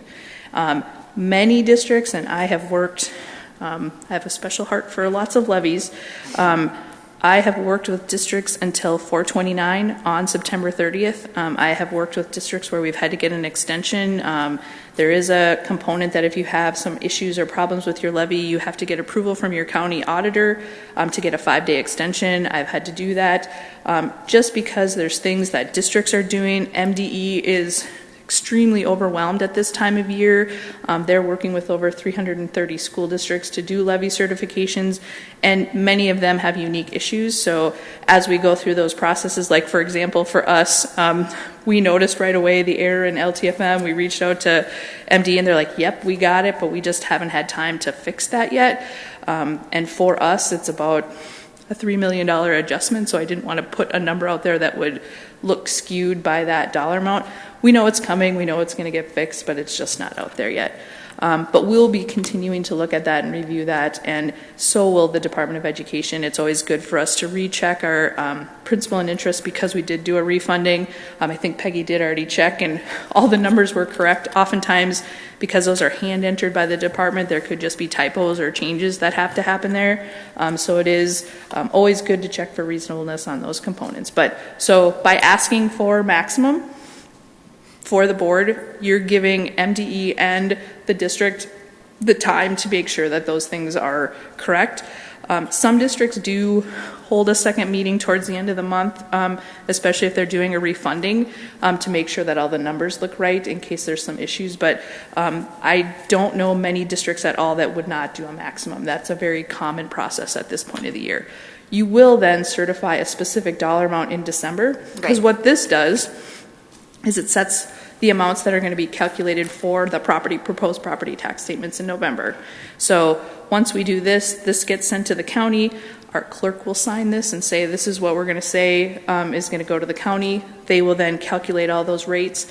And then in December, we'll say, because we wait till December in case there's elections, and we shouldn't have any this year. So then in December, you'll do that specific dollar amount. So if there's any changes from now until December, those changes could happen. Did that help? Yes, thank you. Any other questions on the levy part? Awesome, thank you. I thought that was fantastic. Thank you very much. Any other questions? It was like when you see a really good performance and there's this pause afterwards. Mm-hmm. I know, you're like the James Taylor of school finance. Or Hamilton, or Les Mis, or... Right.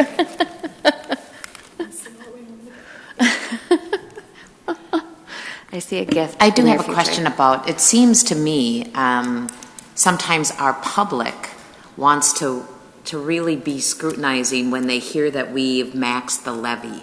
Or, it seems like it gets convoluted, like somehow we are, we're broke and we're going back and asking for more. And I can just remember having dialogue in teachers' lounges about, have there been years, where Duluth has been known not to go for the max levy? Or am I confusing this with a different, thing? But that's my question about, is there this public perception that levying for the max is like wrong, or it's going to cost them more money, or don't we want to go down that rabbit hole?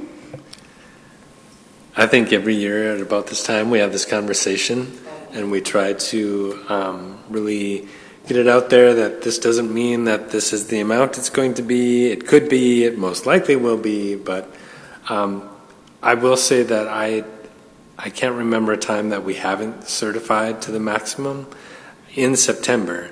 And then in December, there have been times when we've said, we're actually coming down from this, depending on where we are and where the levies fall and where everything is coming in.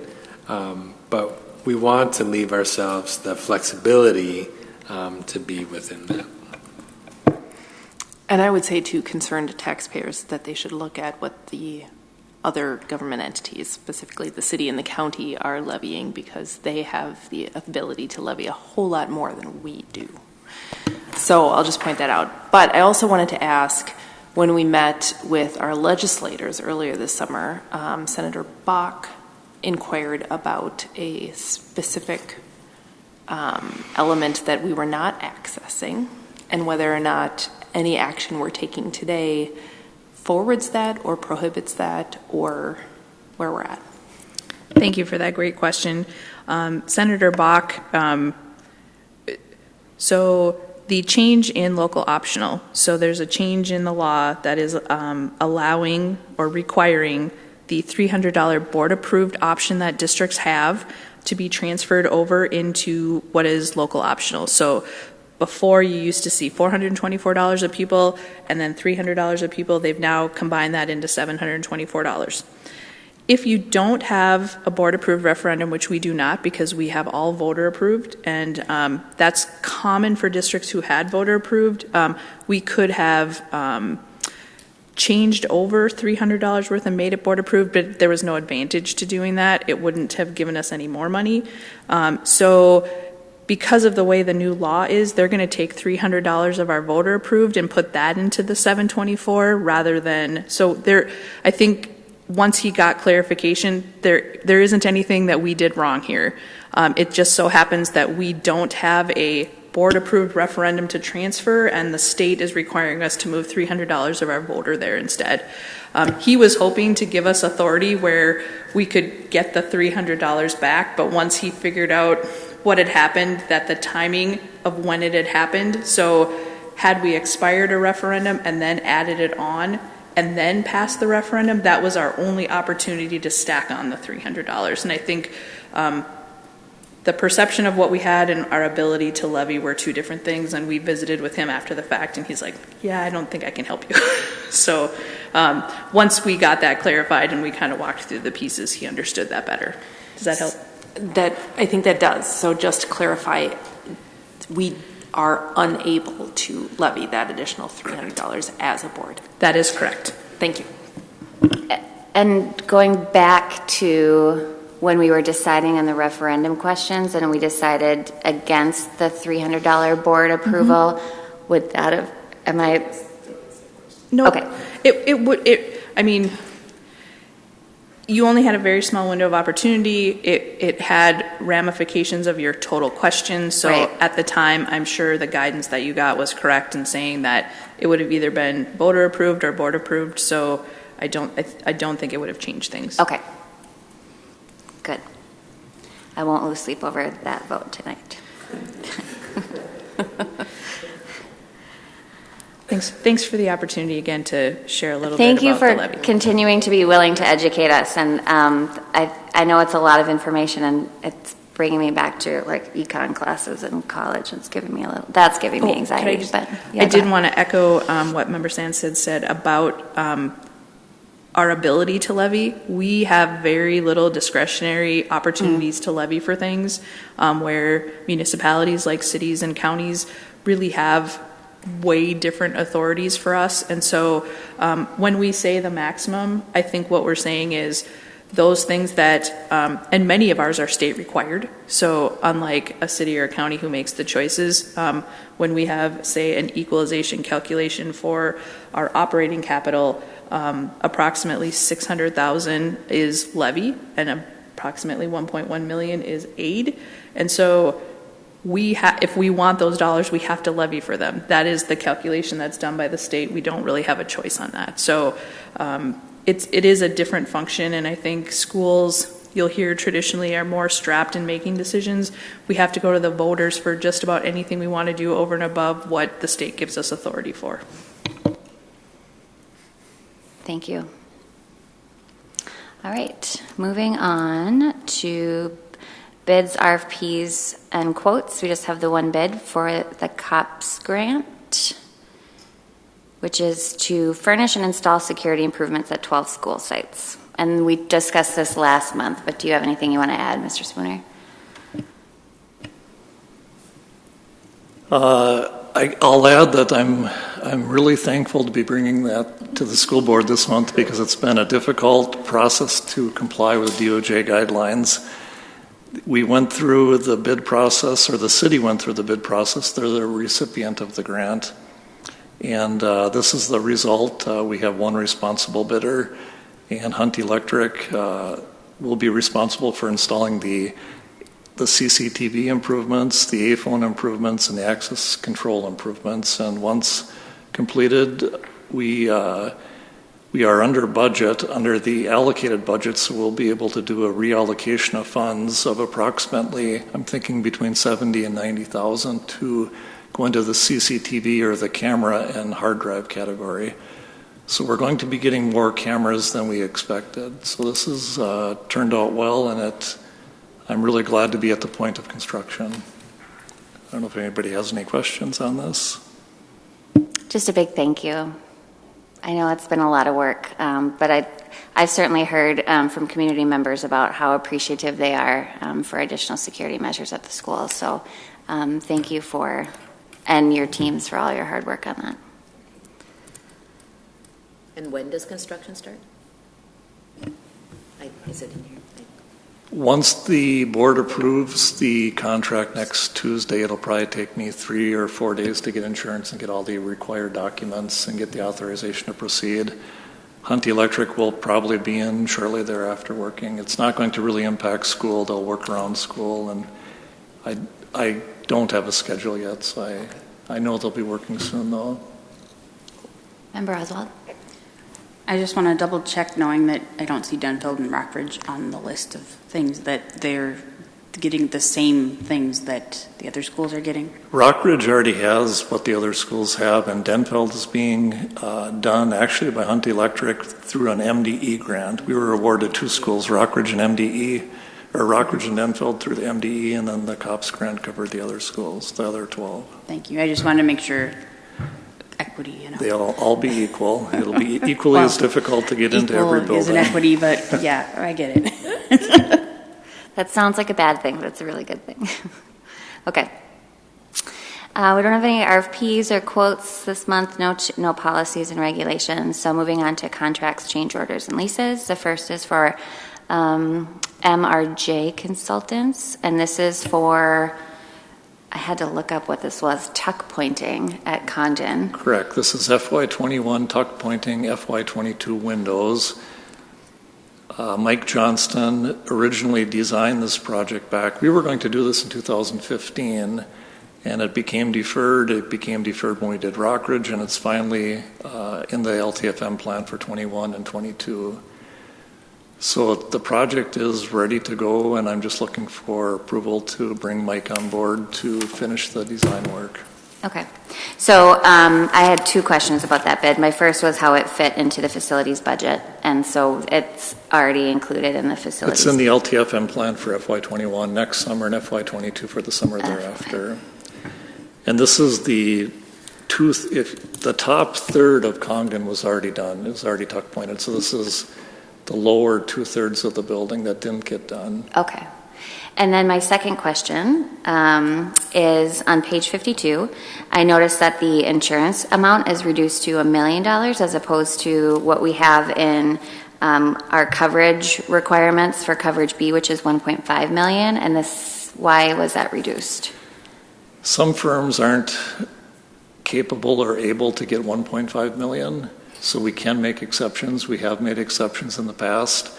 This is a design professional. The work has been already, for the most part, designed. It isn't a real risk to us. Okay. So we do make exceptions. I can think of several in the past 2 weeks. Okay. I noticed all the other bids all the other contracts we have this month were 1.5. I went back and looked at them all, so I just wasn't sure. Okay, thank you. Great. Next is the Duluth Community School Collaborative for collaborative positions at Myers Wilkins and Denfeld. Shout out to those programs. Any questions there? Okay, and then Jennifer Brown, Mental Health Services. All right. Then we have some placeholders. Moving on to resolutions. We have, my page numbers are all screwed up, so I'm really confused I'm like looking for my questions. Acceptance of donations. Any questions? Authorized bank account signer. We already walked through the maximum levy certification, so thank you for that. Just want to clarify that what we talked about was last year's levy, so the resolution that you'll be doing at the next school board meeting is for the payable 20 levy, yes. And we'll have supporting documents for that as well, so that'll just be your total amount for the payable 20 for fiscal year 21. And you'll have supporting documents for us We'll when have the one page, yep, once we see those corrections. I didn't want to hand anything out tonight because they were in error. Okay, great. Next is the And I think thank you for I can't remember, Jackie sent out the email explaining this declining of the grant of an abatement. Do you want to just give us a 30-second, well, not 30-second, but explain? No. You have less than 39 minutes this time. But if you want to explain this, I thought the excerpt in the email was really helpful, so thank you, Jackie. But if you want to explain that'd be great. And thank you to the City of Duluth who provided the explanation and understanding of it's actually unusual to have a request that's asking us to deny an abatement. They are working on a project that they've done all the math, and when one entity declines an abatement, it gives them an extra 5 years of abatement for the other two entities that say yes. And when they did all the work and did all the math, it worked out that way. So by us declining the abatement, this helps them extend that abatement out an extra 5 years. So this was a resolution declining the abatement that allows them to do what they needed to do. And this was fairly short notice. We just got this last Friday. They needed to get it approved, so they needed us to get it approved. This has no impact on us as far as levy or amounts that we're going to be levying for. So it does appear that in order for them to get what they need, this is something that would help them. And I have two questions. Yep. And I'm thinking you're probably going to be able to answer them both. But when we move this resolution, when we open it, if it's open for discussion, would you be willing, can we turn the microphone to you to explain that? That'd be great. Sure. And then if one of my colleagues can help me remember, this is mixed income housing, correct? Does anyone remember?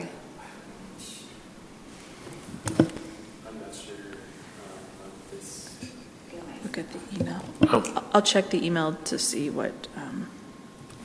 You have Lake Avenue in first. I think it is. But I think that would be helpful tonight. You may or may not know the answer to this, but my question is, so if we decline the abatement, does that mean that this entity will pay taxes on the improvement to the district, but it won't pay to the city and the county? Correct. For an extra 5 years? Correct. Okay. I'm just checking, and I'm pretty sure it's okay, but it just seems unusual for the city to hand us something and then tell us how to vote. Yep. But it's to our advantage. But is there any legal consequence for them trying to influence our vote? No. I think what their guidance was that there wasn't any reason for us to participate, so that they could manage it through their processes. Okay. Thank you.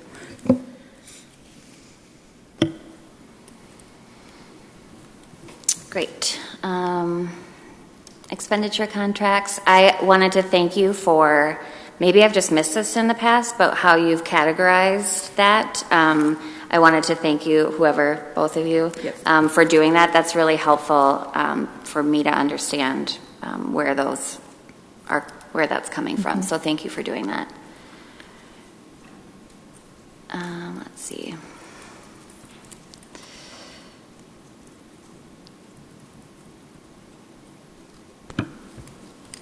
Okay. And I know I skipped over the approval of election judges and polling sites. We're going to get that before? Yeah, Jackie's working on the documentation, and she'll have that before our final. It's just the list of names of people who will be our election judges. Can I vote on it if my mom's an election judge? No. I think you can abstain. Okay, so we'll have to pull that from Cynthia. Member Lafler-Kemp. I was just going to ask something about the contract expenditure. Sure. I think I know the answer, but the DASH program, that's the after-school program at Denfeld. And so the $11,000 was for last year's? Or for this coming year's contract. Yep. Okay. And then in terms of the election judge, my mom was an election judge for 25 years. Just want to share that. Stay in that position. She got recruited back from Carleton back to Duluth to do it, so she's a hot commodity. I did have a question. I think it's on the revenue contracts, but again, sorry, my pages Can are all I ask screwed a up. question about the election judges? Sure. How do we find election judges? Do we solicit for them? Do we advertise for them? Or do we get a list from the city? How do we do that? Oh, I mean, I happen to know the process from the League of Women Voters because they're recruited heavily and they work with the city clerk who puts out in lots of different ways. So the city clerk does a lot of the recruiting of election judges, and they do the training of the election judges, and yeah. And the county for our townships, too. Yep. So I think this is in the expenditure contracts, and this might be something that I don't know if somebody would have the answer to this, but there are two contracts. One is with Mary Jo for equity education that is ongoing at Denfeld. And then one was to the Equity Alliance for equity education at Easton Ordine. One of them is ongoing. I believe one of them was maybe just for staff development. Are they comparable? Do we know? I know Mary Jo's contract had multiple dates listed, and I think the Equity Alliance was just there for the staff, or will be there for the staff. I can't remember which one, but.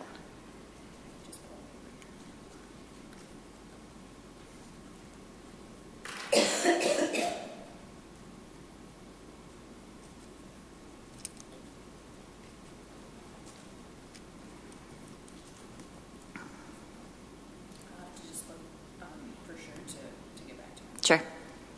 Thank you.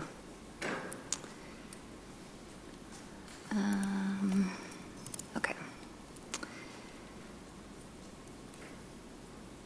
Any other questions on expenditure, no cost, or revenue contracts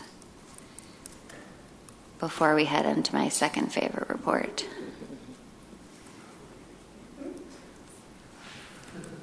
No, I'm kidding.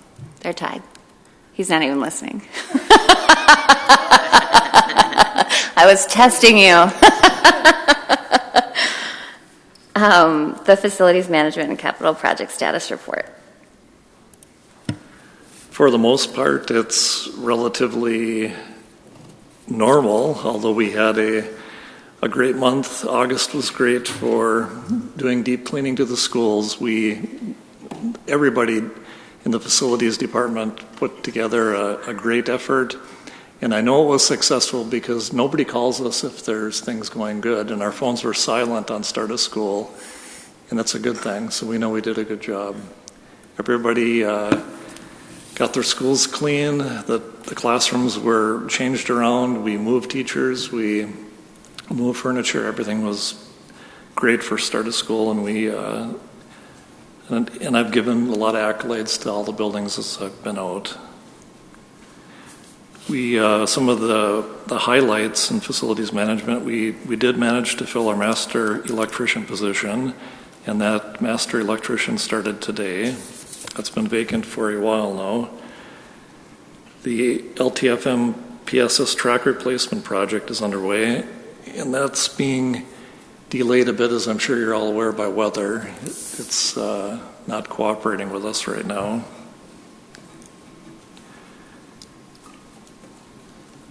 I talked about a pre-bid meeting for the school security project, the federal grants, but this document is a bit old, so we're farther ahead than that.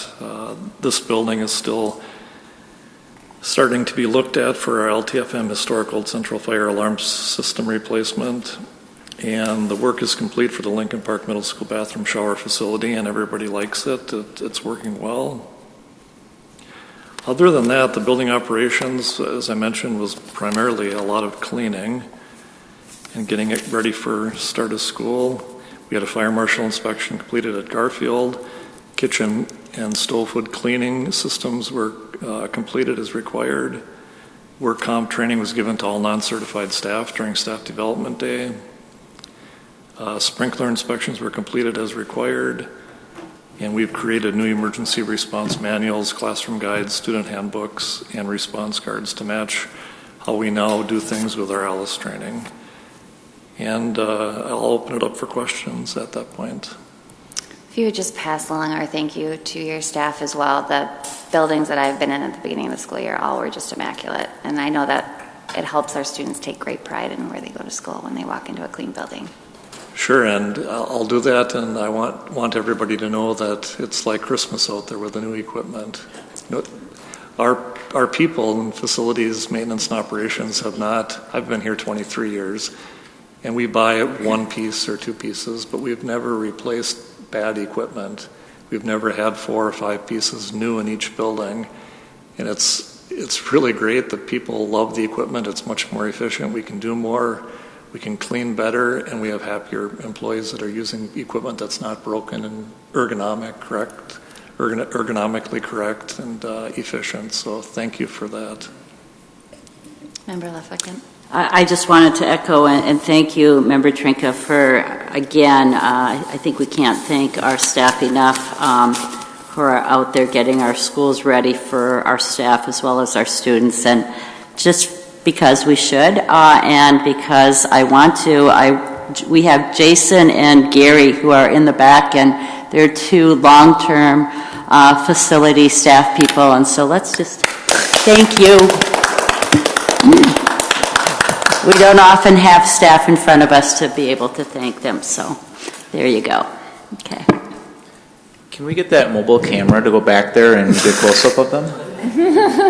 I'm just kidding, guys. Member Kirby. This is just a peripheral question. It seems a good place to ask it. When was this building designated a historical building, and who did that?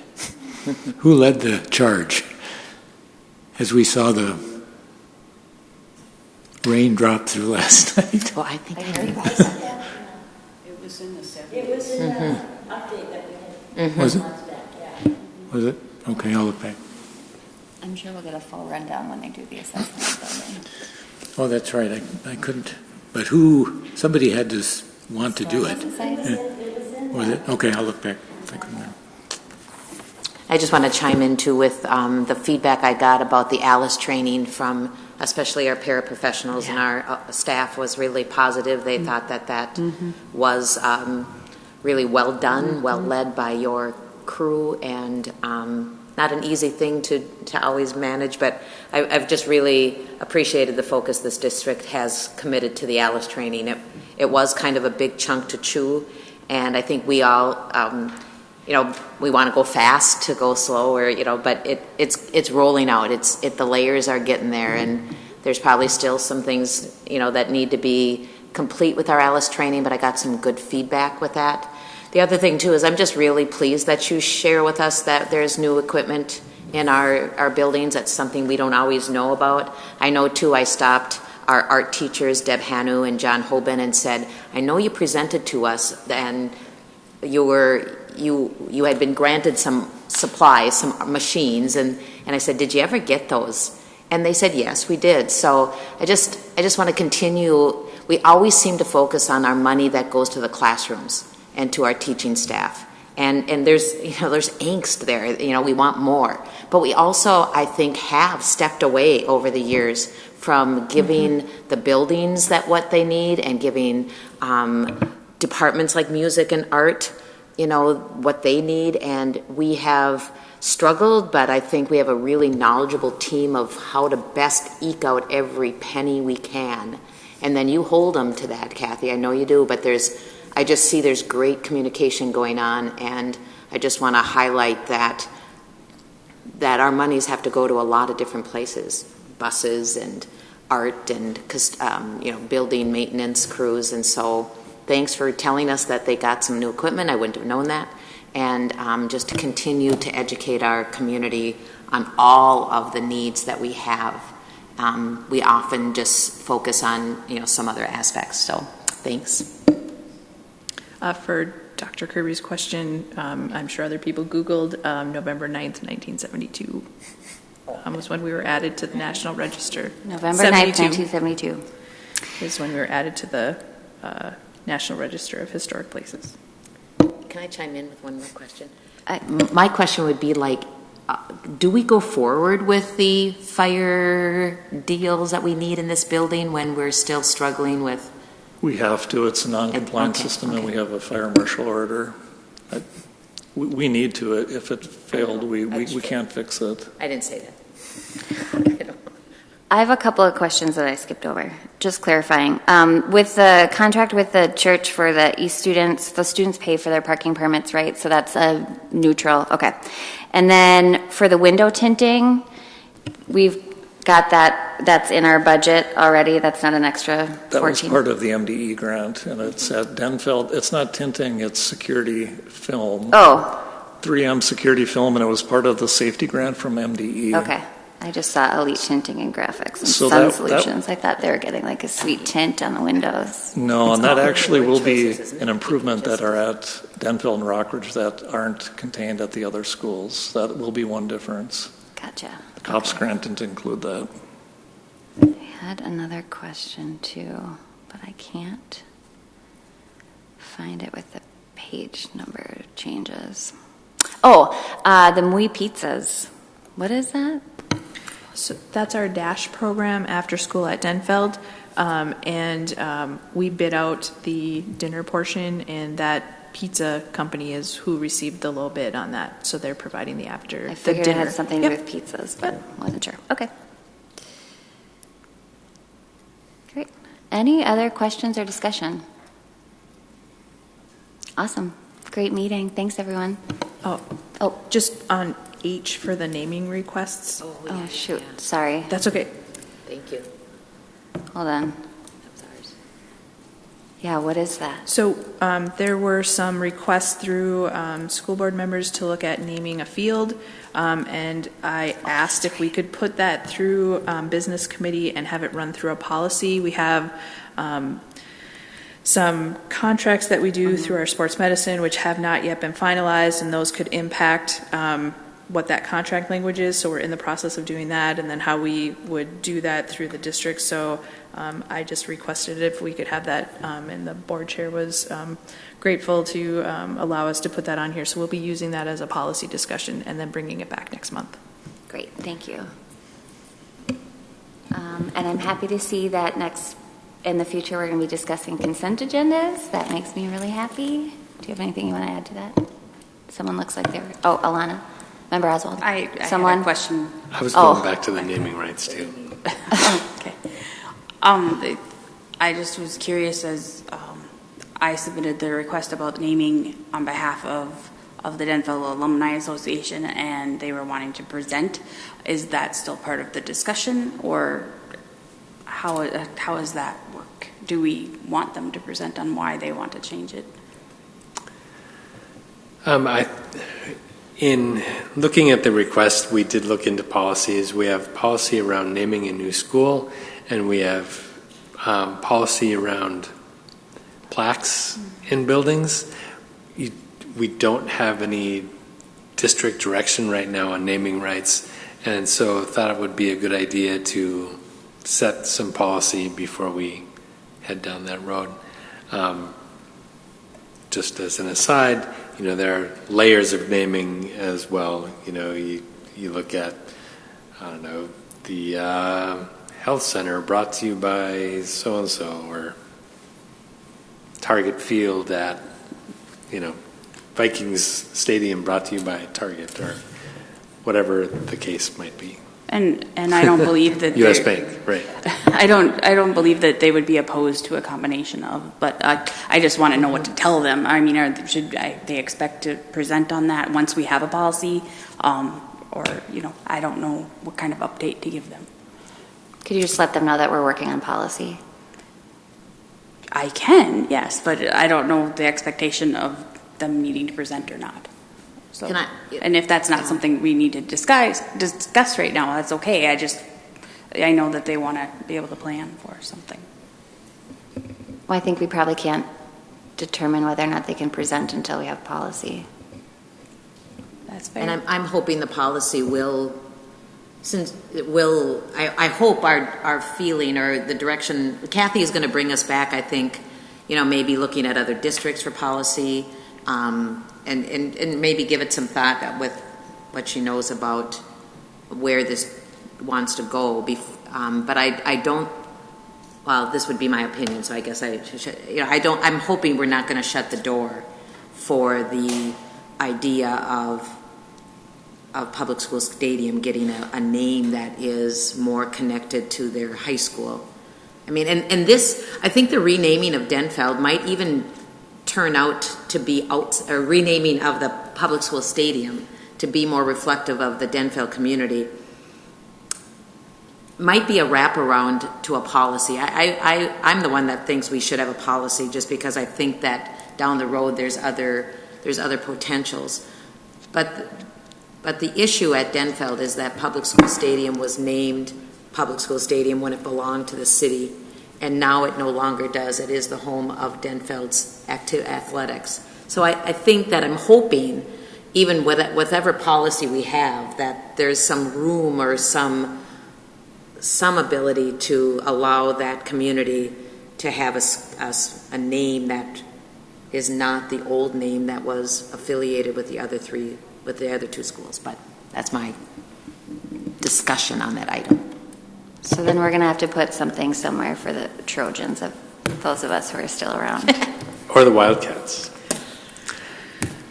That's true. Go ahead. Just wanted to say that it would be good to have some policy around this. Some of our names right now are pretty confusing to people. Yes. Because Ordine was East, and East is... Ordine East. At Ordine East. Yeah. But the Ordine Field is at East. So it's people who are coming from out of town to a game will go to Ordine, but it's Ordine Field, which is at East. Who's on second? You, right. And I do I think this is part research and part just making sure we have good policies so that we don't make a choice or bring something forward that could have unintended consequence, and making sure that we just have something in place so that in case this may happen at other locations or other things that we have, we just are wanting to provide some clarity. So I think certainly as we bring components together, we'll be reaching back out through this committee to have that discussion and what board members want to see as a component of that policy. So we'll have a business committee meeting at PSS. There we go. All right. Thank you, everyone. Have great nights.